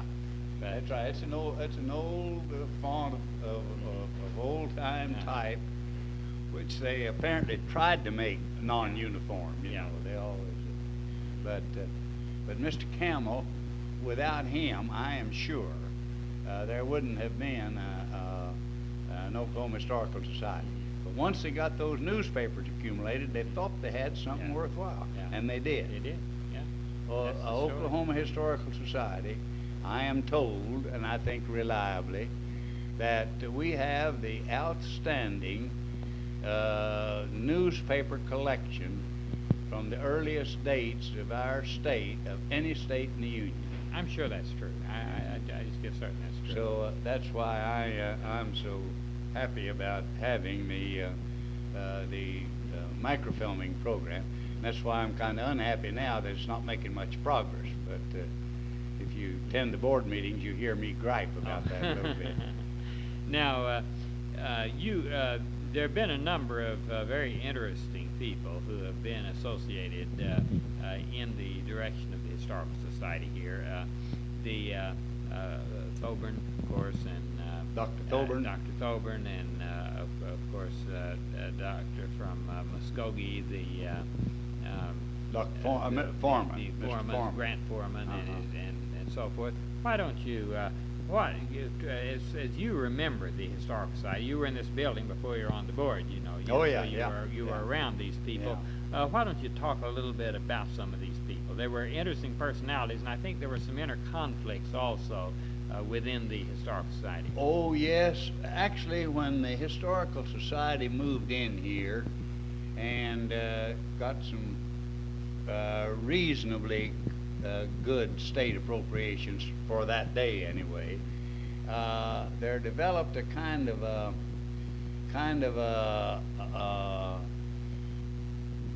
matter of board members sponsoring different people in different departments. And annually, when the appropriations would come up, you would hear arguments in this board about whether my employee down in the library is not getting as much raise as your employee over, and they didn't make much bones about it.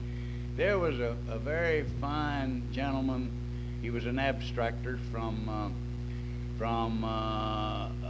Pryor, named Tom Harrison.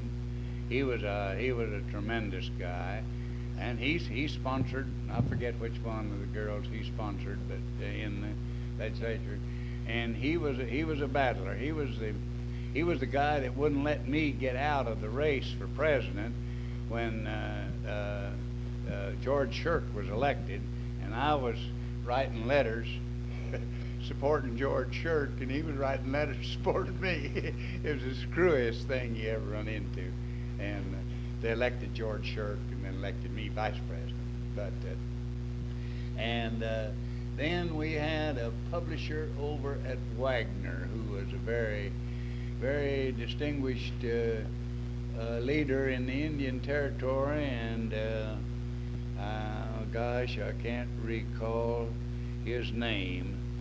And of course, General Key was probably the most progressive man that ever came on this board. He was man of action. He was a person who wanted action, and when he wasn't satisfied with the secretary, what we called him the secretary then, who ran who was the administrator here, and the night he called me up and said, by gosh, if you'll go call him up, and if you can't talk him into it on the phone, go up and see him tomorrow, you can get Elmer Fraker to take this job, and I've offered it to him. and he was, he wouldn't take no for an answer, and he was a tremendous guy. I look over there and I see Mountcastle. Now Mountcastle was the leg man and the finger man and the messenger for Judge Williams. He loved Judge Williams, and Judge Williams loved Monty. And I look over there and see Judge Hefner, came up here from southern Oklahoma. Robert A. Hefner. Robert A. Hefner. He was the mayor of Oklahoma City. He was a very prominent oil man. He was had been mayor of Ardmore. Been mayor of Ardmore, then was mayor of Oklahoma City. And when I came on this board, he welcomed me, and I had run into him in the Legion things before World War I, and I don't think this board had some of the outstanding leaders, I think, of the state of Oklahoma on this board. I see Morton Harrison up there. I see people like Lou Allard, a very prominent state publisher for many, many years. I see Joe McBride. Joe was a leader down at the university, head of the regents for several years. I see Mr. Muldrow's oldest boy, Fisher, who was a real distinguished person. I think that the early day leadership of the Historical Society is probably among the cream of the crop in leadership in all areas in Oklahoma. And I felt real honored when they elected me to membership on the board. Now, Jasper Sipes played quite a role in the early days. He was the very president earliest days. Did you know him? He was ahead of my time, you but I knew him? who he was, and that's about all. But he was in it at a time when they were having problems of even finding it. I think he's the man that found the place for him in the library here when they had to move out of the university, I believe, if I remember. Now, I believe Dr. Thoburn was kind of the administrator of the society at that time. And I see Dick Miller on the wall over there, a very distinguished columnist. R.G. Miller. R.G. Miller. R.G. Dick Miller. I understand there was rather friction between Thoburn and Muskogee. I don't know why. Foreman and Grant Foreman. Yeah, you see, and I'm able to understand that now better than you are, Penn. As you get older, you get an idea of what happened 30 years ago, and you're pretty uncompromising in agreeing that it was any different than that, don't you see? Probably. So Mr. Foreman had seen the state develop from an Indian territory viewpoint, and actually I can remember the sentiment and the difference in their attitudes about between the Indian Territory and the Oklahoma Territory people, although I don't recall any very major battles except between Murray and Cruz and some of those. But Mr. Thoburn had a completely different view of some of the major events in Oklahoma. Now, Grant Foreman feels like that the Sequoia Convention, which was an effort to make Indian Territory a state. Now, I don't know whether are these things you want on this tape. Yes. Mr. Foreman to him now, that was really the basis of Oklahoma becoming a state. Yeah. To Thorburn, that was entirely out of the question. Sequoia was just a side issue. It didn't amount to a hill of beans so far as the development. That if they could have 10 Sequoia conventions, and Indian Territory would never have got to be a state, but Oklahoma Territory would have. You see the viewpoint, and Mr. Thorburn kind of centered down at the university and centered in central Oklahoma, away from the Indian Territory thinking, you know. And actually, I think that was the basic difference between the two. Then, of course, there was a lot of similarity, which oftentimes makes for conflict.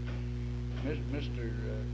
Thorburn was real sure that his viewpoint and what he knew about this was correct, and I don't care who all questioned it.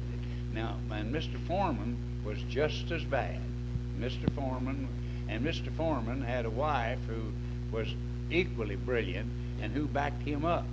And if he'd ever give in to one of Mr. Thorburn's arguments, his wife would kick him in the seat of the pants and make him buck. See? It was interesting, but that's a kind of a layman's view. Sure. It's also interesting, you know, Thorburn was city-oriented and was this-oriented, but on the other hand, Thorburns principal protege was Muriel Wright, who's Indian-oriented. Yeah. Yeah, that's right.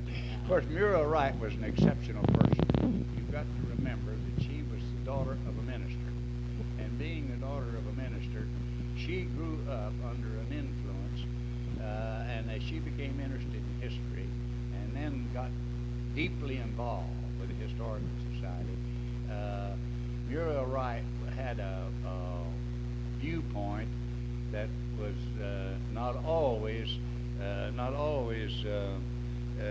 oftentimes was in conflict with her own Indian people. For instance, she fought with some of her own Indian tribes about their language and about their sign language, and she wouldn't hesitate to fight with you. And she admired Thorburn a lot. She and Thorburn, she co-authored the second history series, you know, that Thorburn did. The second group of volumes was Thorburn and Wright. Yeah, we've got a whole bunch of those unbound up in the co-op building at Guthrie that we're making into hoping to make into a newspaper museum. What's going to happen to it? Well, we're going to try to keep them. We're going to try to keep them, there's I guess you could make 1,000 books out of them. They're just stacks of them. Well, you know, it'd be such a collector's item. You think you might bind them and sell them as a collector's item. Well, seriously. might do that. I don't know. I'm on an advisory committee from the Press Association that George Shirk wanted, and incidentally, nobody ought to talk about the leadership of the Oklahoma Historical Society without paying a tribute to George Shirk. Now, he and I came on this board together at the same time. He and I were the two oldest members on this board, and he gave this board in the later years what Thorburn and Muriel Wright gave it in the early years. You see, and actually, in my opinion, nobody, I don't care how much they contributed back in those early days, nobody contributed more to the development and the recognition in the state of the Oklahoma Historical Society than George Shirk. And we had a terrible loss when we lost him last year. He had such a high prestige over the state, and his prestige and other things enhanced the prestige of the Historical Society. That's exactly and vice versa. Right. His work in the Historical Society helped to enhance it. And in my opinion, I was real close to him, as you know. Yes. In my opinion, the Historical Society took the top ranking in all of his interests, with all of the things that he did. Yes. He was a successful businessman, a successful investor, a successful lawyer, and a historian, an antique car collector, a very able military man, and did well while he was in the military, was on Eisenhower's staff.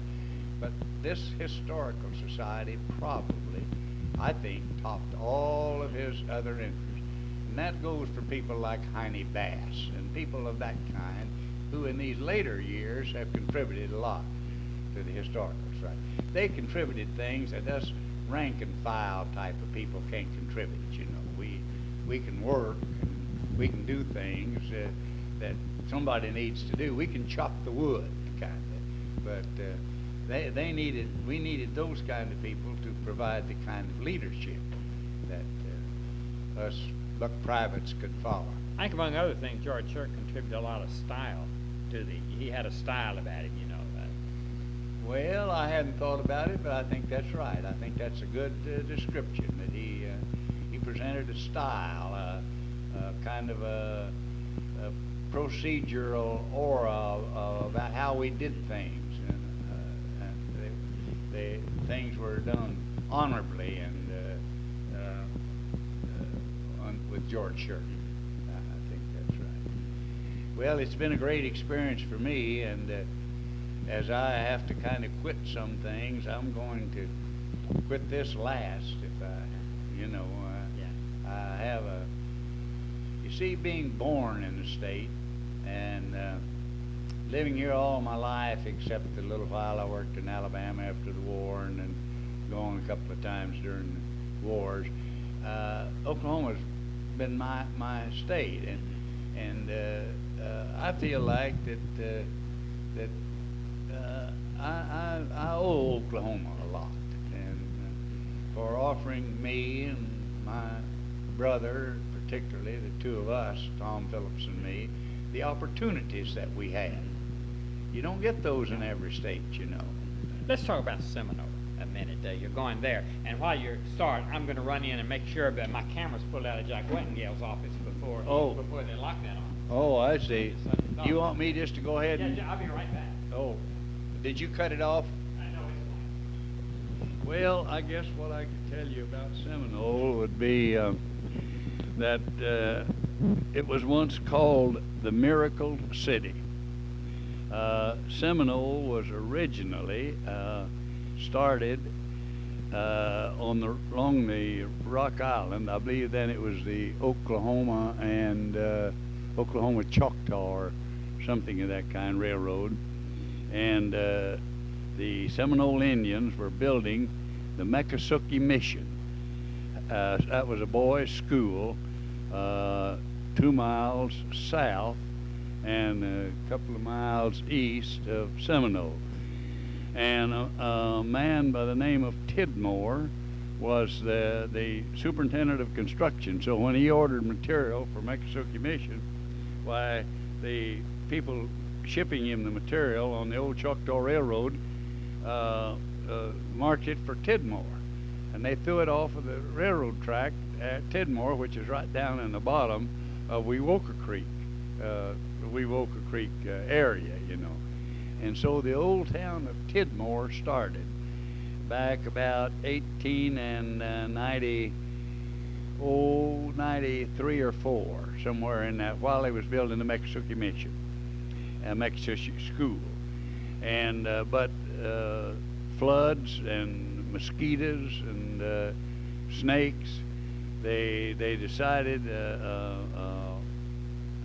Seminole Town Site Company came in and bought 80 acres on the ridge just east of Tidmore and between Wewoka Creek and Magnolia Creeks. And there was a ridge running through there, running southeast and northwest. And they moved old Tidmore up on that ridge and called it Seminole. And they started in 1905 and finished moving in 1906 and was a well-established little Indian trading center in 1907 at statehood. And they moved the gin, and I've had some real interesting stories about moving all those big boilers and things on rollers, you know. and they had a bank, and they moved it, little wooden building, and moved it up there. Drugstore, Dr. Griswold had a drugstore in Tidmore, and they moved it to Seminole. But there was something unusual about Seminole, particularly that I've written some columns about. Most towns, built in that era was kind of like the western towns. They'd put up a clapboard building and then put a big flashy high front on it, you know, and then it would just stay there until the town died. Well, Seminole got started early to building rock buildings and then brick buildings, and I don't know whether it was the Indian effect on the town. I've been told it was. They had real wide streets in their main part of town, and actually there was a basis there for a real good little town, and it had about 800 population in July of 1926 when the Fixico #1 blew in, and you were down there recently with that memorial marker, making a memorial. It wasn't a discovery well of the field, but it was the well that kicked off the boom. And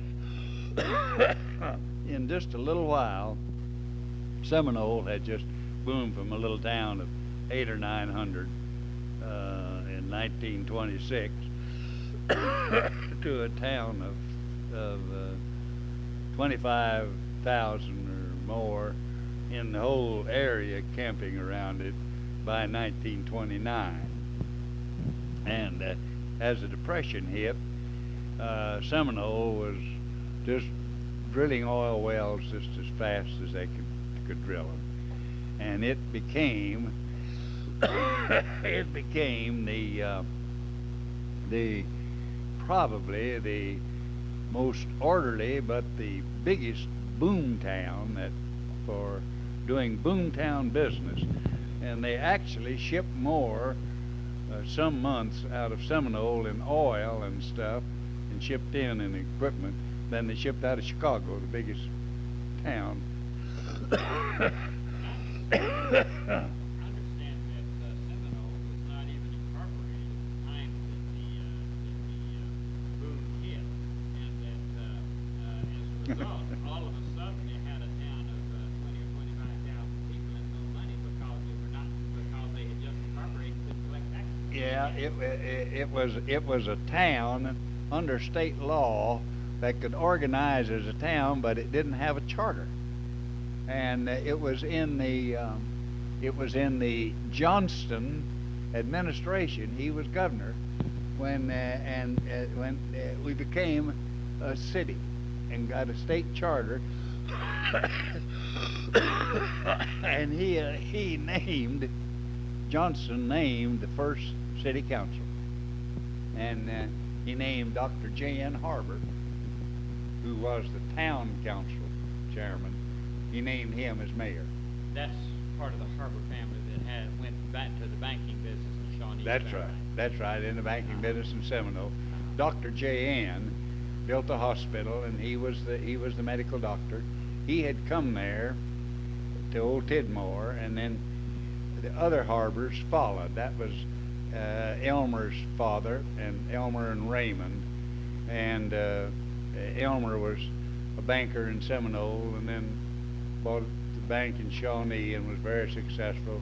Was active in the Liberty National here in Oklahoma City. Died about a year and a half, 2 years ago.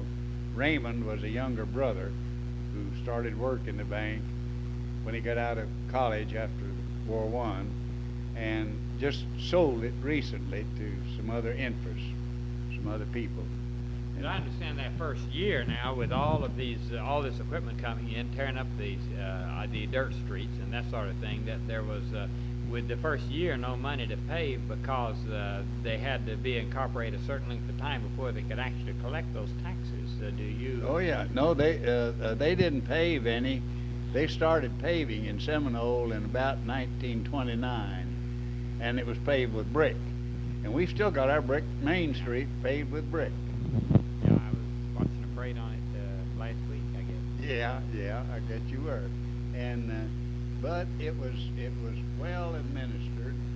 It was a boom town. The people that ran the town, the Harbors, the Chases. Mr. Chase was a farmer there, but was a builder. He was a carpenter and bricklayer. And the Grissos, Dr. Grisso was a druggist, but he also knew how to trade Indians out of their land and that sort of thing. And he got into the oil business even before the boom hit.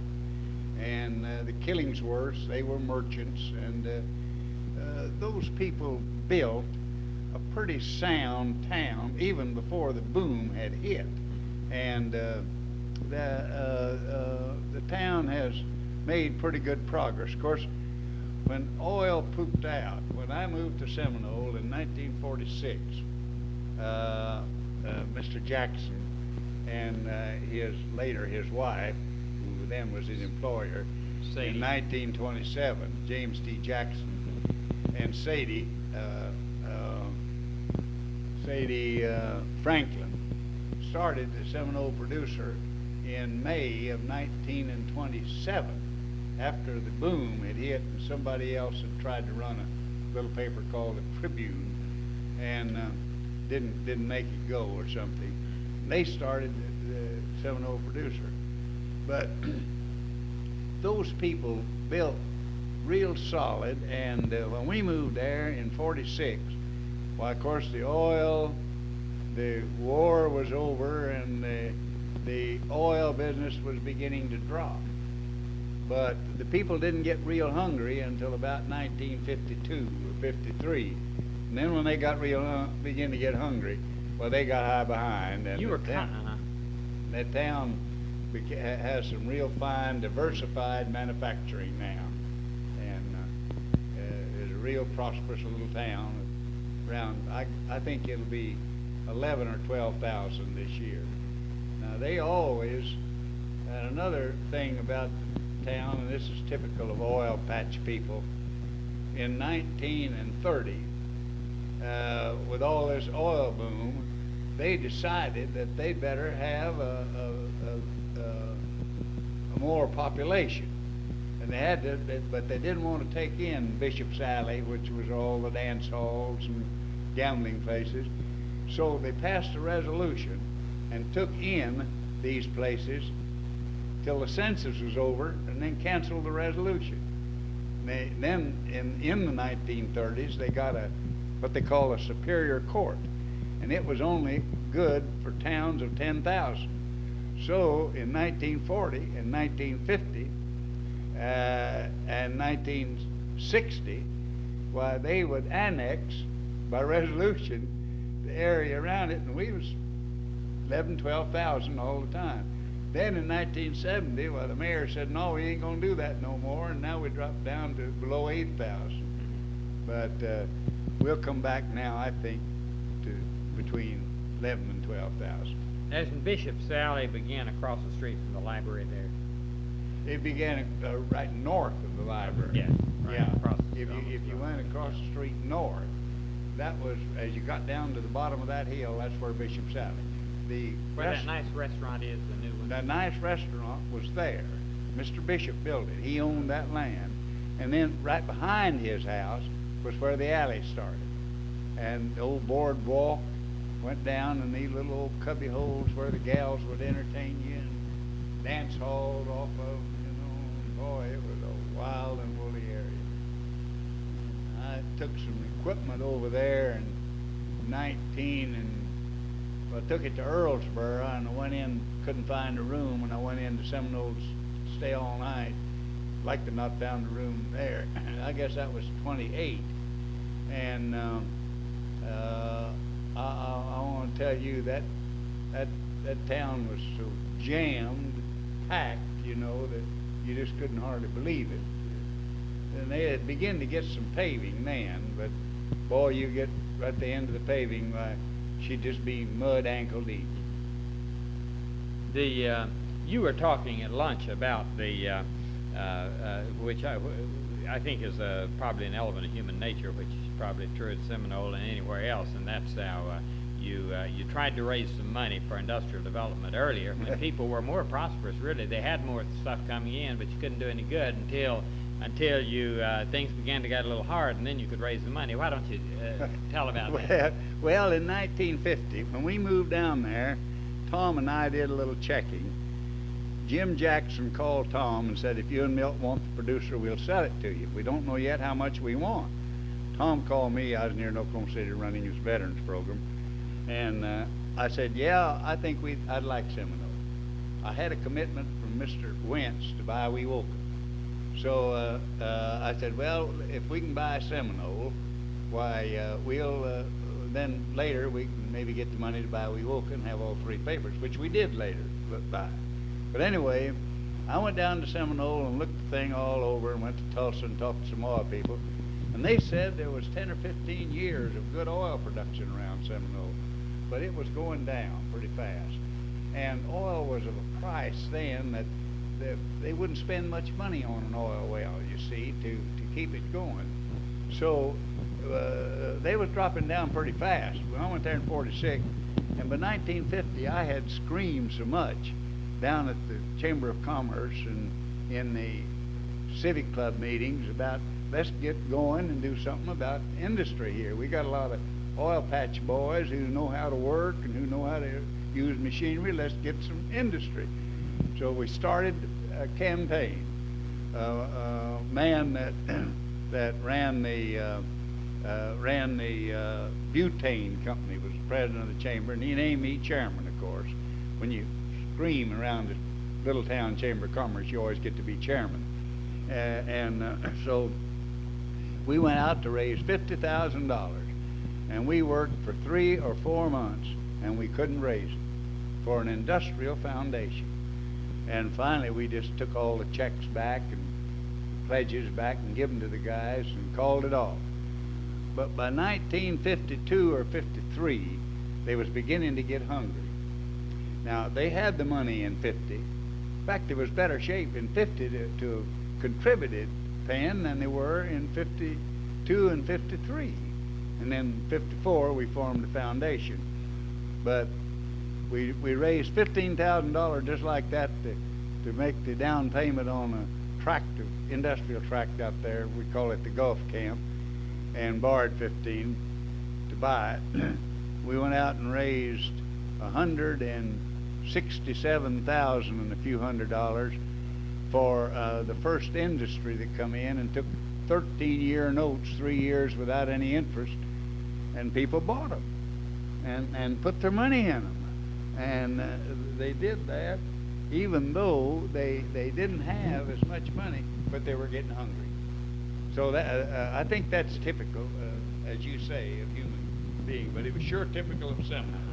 Anybody who ever writes a history of Seminole will have to write a history of that era, because we had some real fine leadership, like Elmer Harbor. He was at Shawnee, but he still owned the bank in Seminole. And Solomon and some younger people like Cecil Sullivan, who are there now. His father was city clerk for many, many, many years. And I'm real proud of the little town. And most of the people of that era credited the Seminole producer and the First National Bank with the leadership that did the job. And of course, we really hammered hard at it. A good bank and a good newspaper can build a town, you know, if you want to. Yeah, you work make or break it. Yeah. And so they named a street for me, and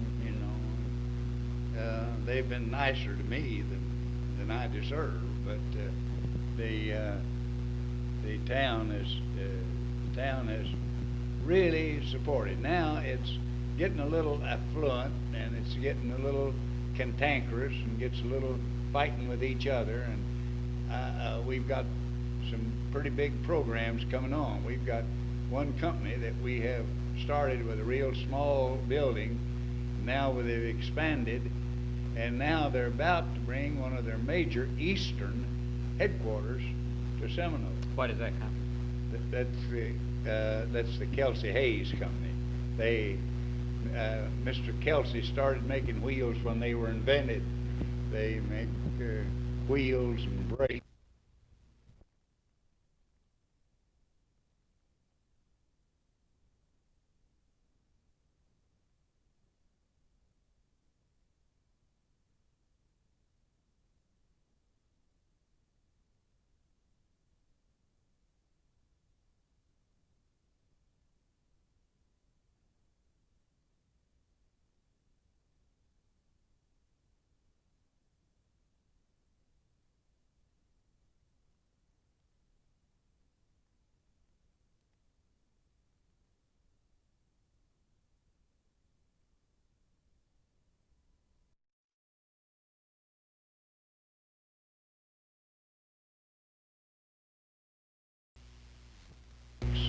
Now they're part of the Fruhoff.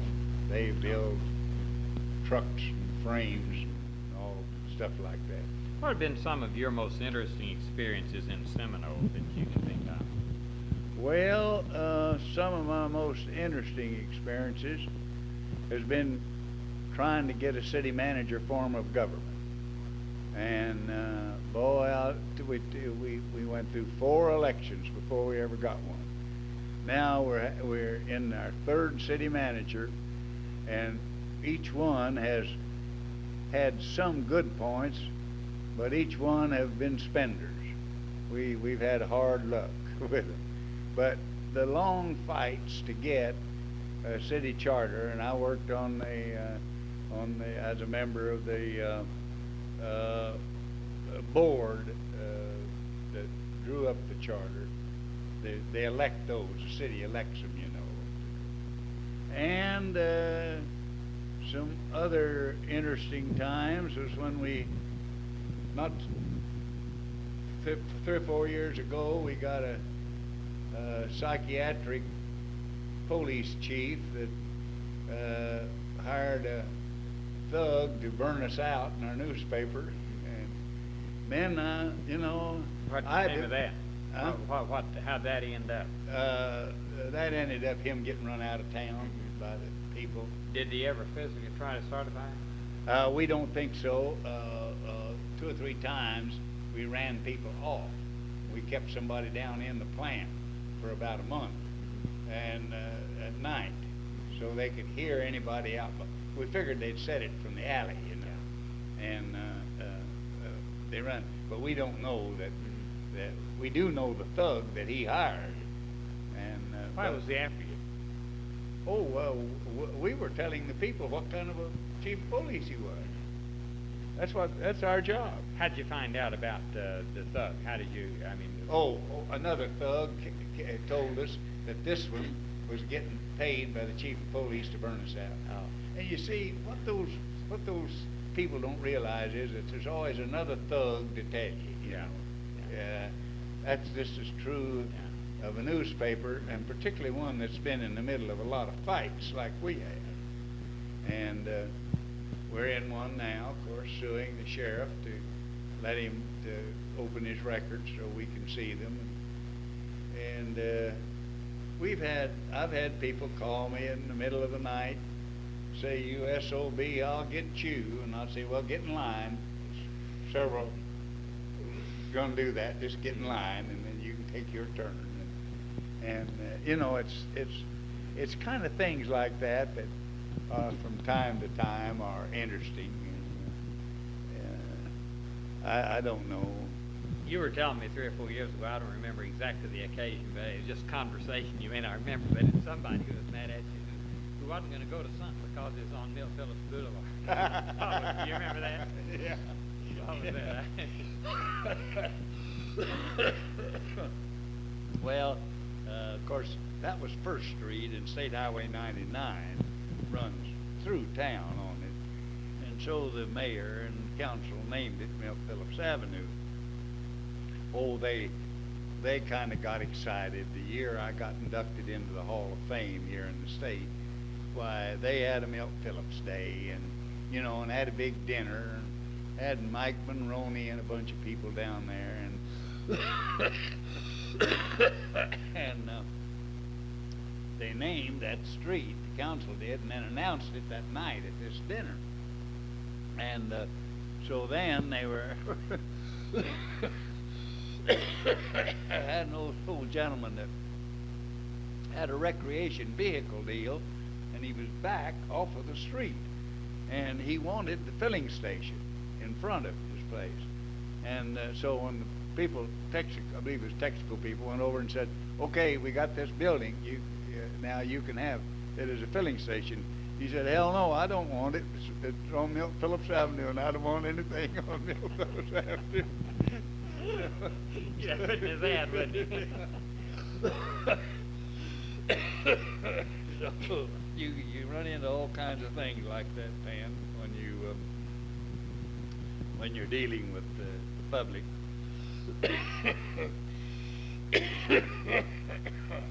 But I started writing a column, and I really started writing it as a kind of in a lighter vein, and running an editorial in the heavier vein. But that gets to be kind of a chore, and I finally started just writing my column every day about whatever subjects I choose, and I use it to tell the public about whether the manager's doing a good job for the city, or whether the mayor pulled a bonehead or not. You know, we don't pull any punches, and we don't have any special favorites. We just go along, push everything that we think's good for the town. It's an interesting column. I see it quite often because you mention historical things so often, and that places it whenever you do that in the clippings that the Historical Society gathered, in which I peruse permissible leaves and start trails and such, you know. Well, of course, I borrow from other papers, and other papers borrowed from it. Of course, when my son took over as a publisher, he cut off a lot of these free papers like the Journal, and I don't get quoted as much.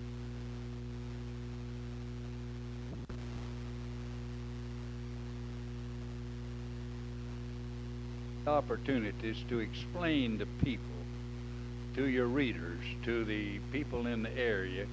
You find an opportunity to explain things that so many of those people don't have an opportunity to know, Pan.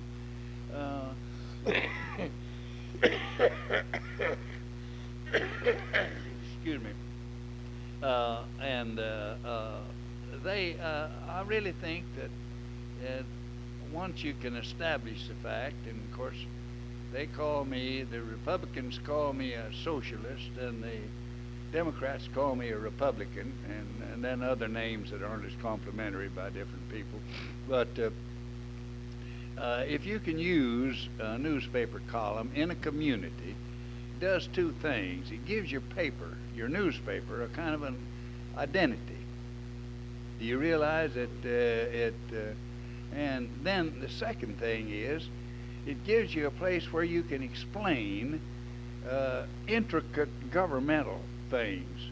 Now, I've followed this legislature for 2 or 3 reasons. One, because David Bourne is a Seminole boy and his governor, but for other reasons, because I think the state is getting in need of some progressive, sound legislative effort. And I write a column and say that this is probably the sorriest legislature since the spending 15th legislature of many, many years ago. This is the 36th. And I'll get challenged by some of the advocates of the state representative and the state senator, but I can go through half a dozen things that they've done that in my column that proves my point, you see. And people will stop in and say, hey, I didn't realize those so-and-sos had done that. And you know, that's, you say, well, so what? But you know, in a way, that's kind of compensation for what you do.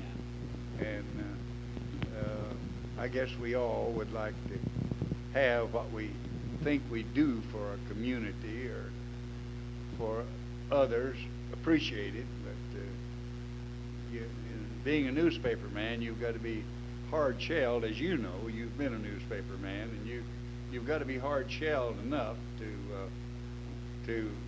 you know, let it roll off regardless of whether you agree with them or not. You've had quite a few honors come your way. I know you've been president of the Oklahoma Press Association. You were inducted in the Oklahoma Hall of Fame, and you got a street named after you, even though one of your people wouldn't put his business there. Yeah. If you don't mind, I'd like. Why don't we recount what these are? I know you were inducted in the Oklahoma Hall of Fame. What year? Oh golly, what year? 1968. 68,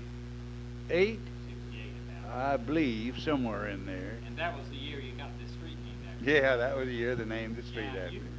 You've received other honors from institutions. What are some that you feel are the most significant? The ones you're most proud of? Well, I'm really proud of. Of course, I'm real proud of Oklahoma Christian College giving me an honorary doctorate. That was probably one of the most unexpected honors I ever received, and I'm tremendously proud of that. I'm proud of the fact that my junior college at home saw fit to name a building after me. I can't carry a tune, never could, and the music building is named the Milt Phillips building. So, maybe it's from your mother. Huh? Maybe that's from your mother. Maybe so. Maybe so. And but I've been president. I can't work at something and not get with it. Now, my friend George Shirk was awful unhappy with me because he wanted me to follow him as president. The year we talked him into staying in again. And I'm rather proud of having been vice president of this association for many years.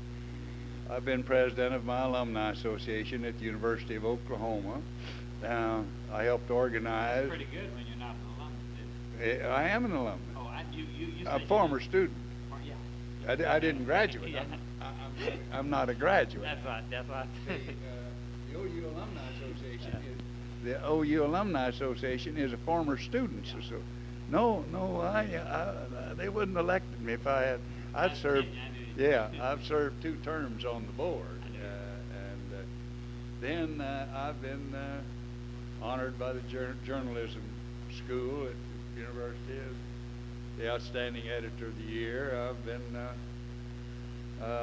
honored by Sigma Delta Chi as the principal contributor to journalism a few years ago here in the city, and I've helped organize the Oklahoma Good Roads and Streets Association, and I've been president of it, and I've got a special citation from them a few years ago for work I'd done on highways. And I've been president of all the highway associations we've got, US 270 and Highway 9 and State Highway 99. And I seem to get involved, and I don't know. I don't seem to be able to belong to something and not get active in it, and so I guess I've been a little bit involved with all of those kind of things that goes to make up. And of course, last winter, they put me in the Oklahoma Newspaper Hall of Fame up here, headquartered at University at Edmond, Central State. And so that was a nice honor. I appreciated that because I'm now not very. I've been president of the Oklahoma Press Association I'm serving my 7th year as treasurer of the Press Association. And,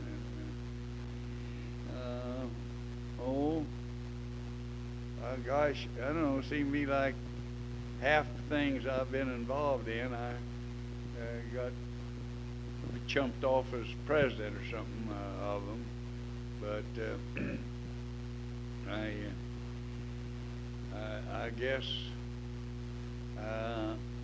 I think in our road program, probably Lou Allard and I alternated as presidents of the '99 Association 2 or 3 different years each, and he was on the north end and I was on the south end.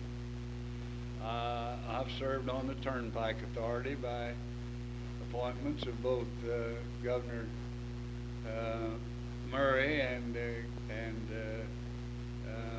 Governor Gary, and I enjoyed that service. Didn't always agree with everything they did, but I'm a kind of a contentious member of a board, and I served on the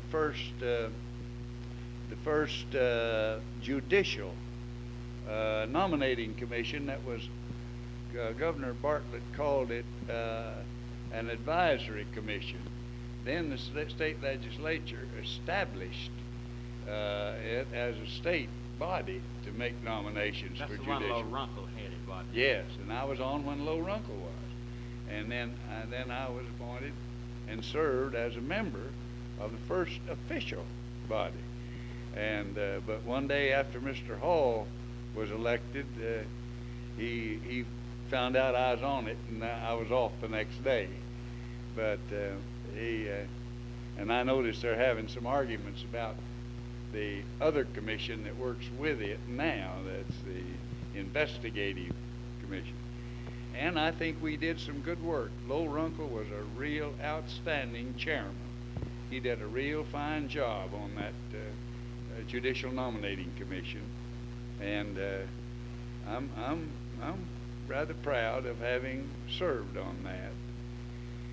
Oh, I don't know, gosh, I've been active in a lot of things, and I don't know, never did too good a job on any of them, but I guess never completely failed on any one of them, so got by. And I guess that's the main thing, that you get by with them. What else do you think might be of interest? Well, do you have anything else to add?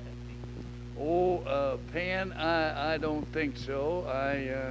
You might just as a finale, you might tell us about your family, that is your children, Well, I'm real proud of Oklahoma, as I've told you earlier in this program, and Ruby and I raised 2 children. Ted Morton is now the publisher of the Seminole Producer, age about, well, he was born in 32, so you can figure out what his age is. And then a daughter, Joanne, and her husband is the Ford and Mercury dealer in Seminole. Joanne has a daughter, which is my only granddaughter. Ted has 2 boys, Steve and Stu, and they're real fine boys. And Steve's just got his driver's license and is really enjoying it. And I've got a van and then another car, and Steve finds reasons to borrow one or the other of them quite a bit, and they all live in Norman and Seminole, and that's really been a tremendous. And then, you know, I've been kind of knocked out the last year, and having them around has helped a lot there on that too. So I think we've, but of course Ruby raised those children, and whatever they are is due to her, because all those years I was working on the Legion, I was neglecting my family, because that has to be a kind of religion with you. And then going to service a couple of years, and then back down there on the newspaper where Ruby and I both worked long hours. Of course, Ted immediately went into the newspaper when we moved there. And so it was, I'm kind of proud of my family. They're pretty nice family. And I have some of the family is still around. Some of Ruby's family is still at Norman, and I don't know. I think maybe it when a guy looks back, if he had a family that kind of came along all right and didn't embarrass you or the parents anyways, well, I think that you ought to be thankful for it, because there's lots of opportunities. That's the greatest achievement. I guess it is. I guess in the long run, that's probably the best achievement you can do. Like I noticed that young photographer that follows you around a lot, and that's something that you can do and feel like, well, there's a worthwhile thing that you did. It's been awful nice to visit with you, and I hope we've got some things on here that'll be of a little interest in the future. This is very, very fine, and I appreciate this. This has been an interview with Milt Phillips of Seminole on July the 28th, 1977.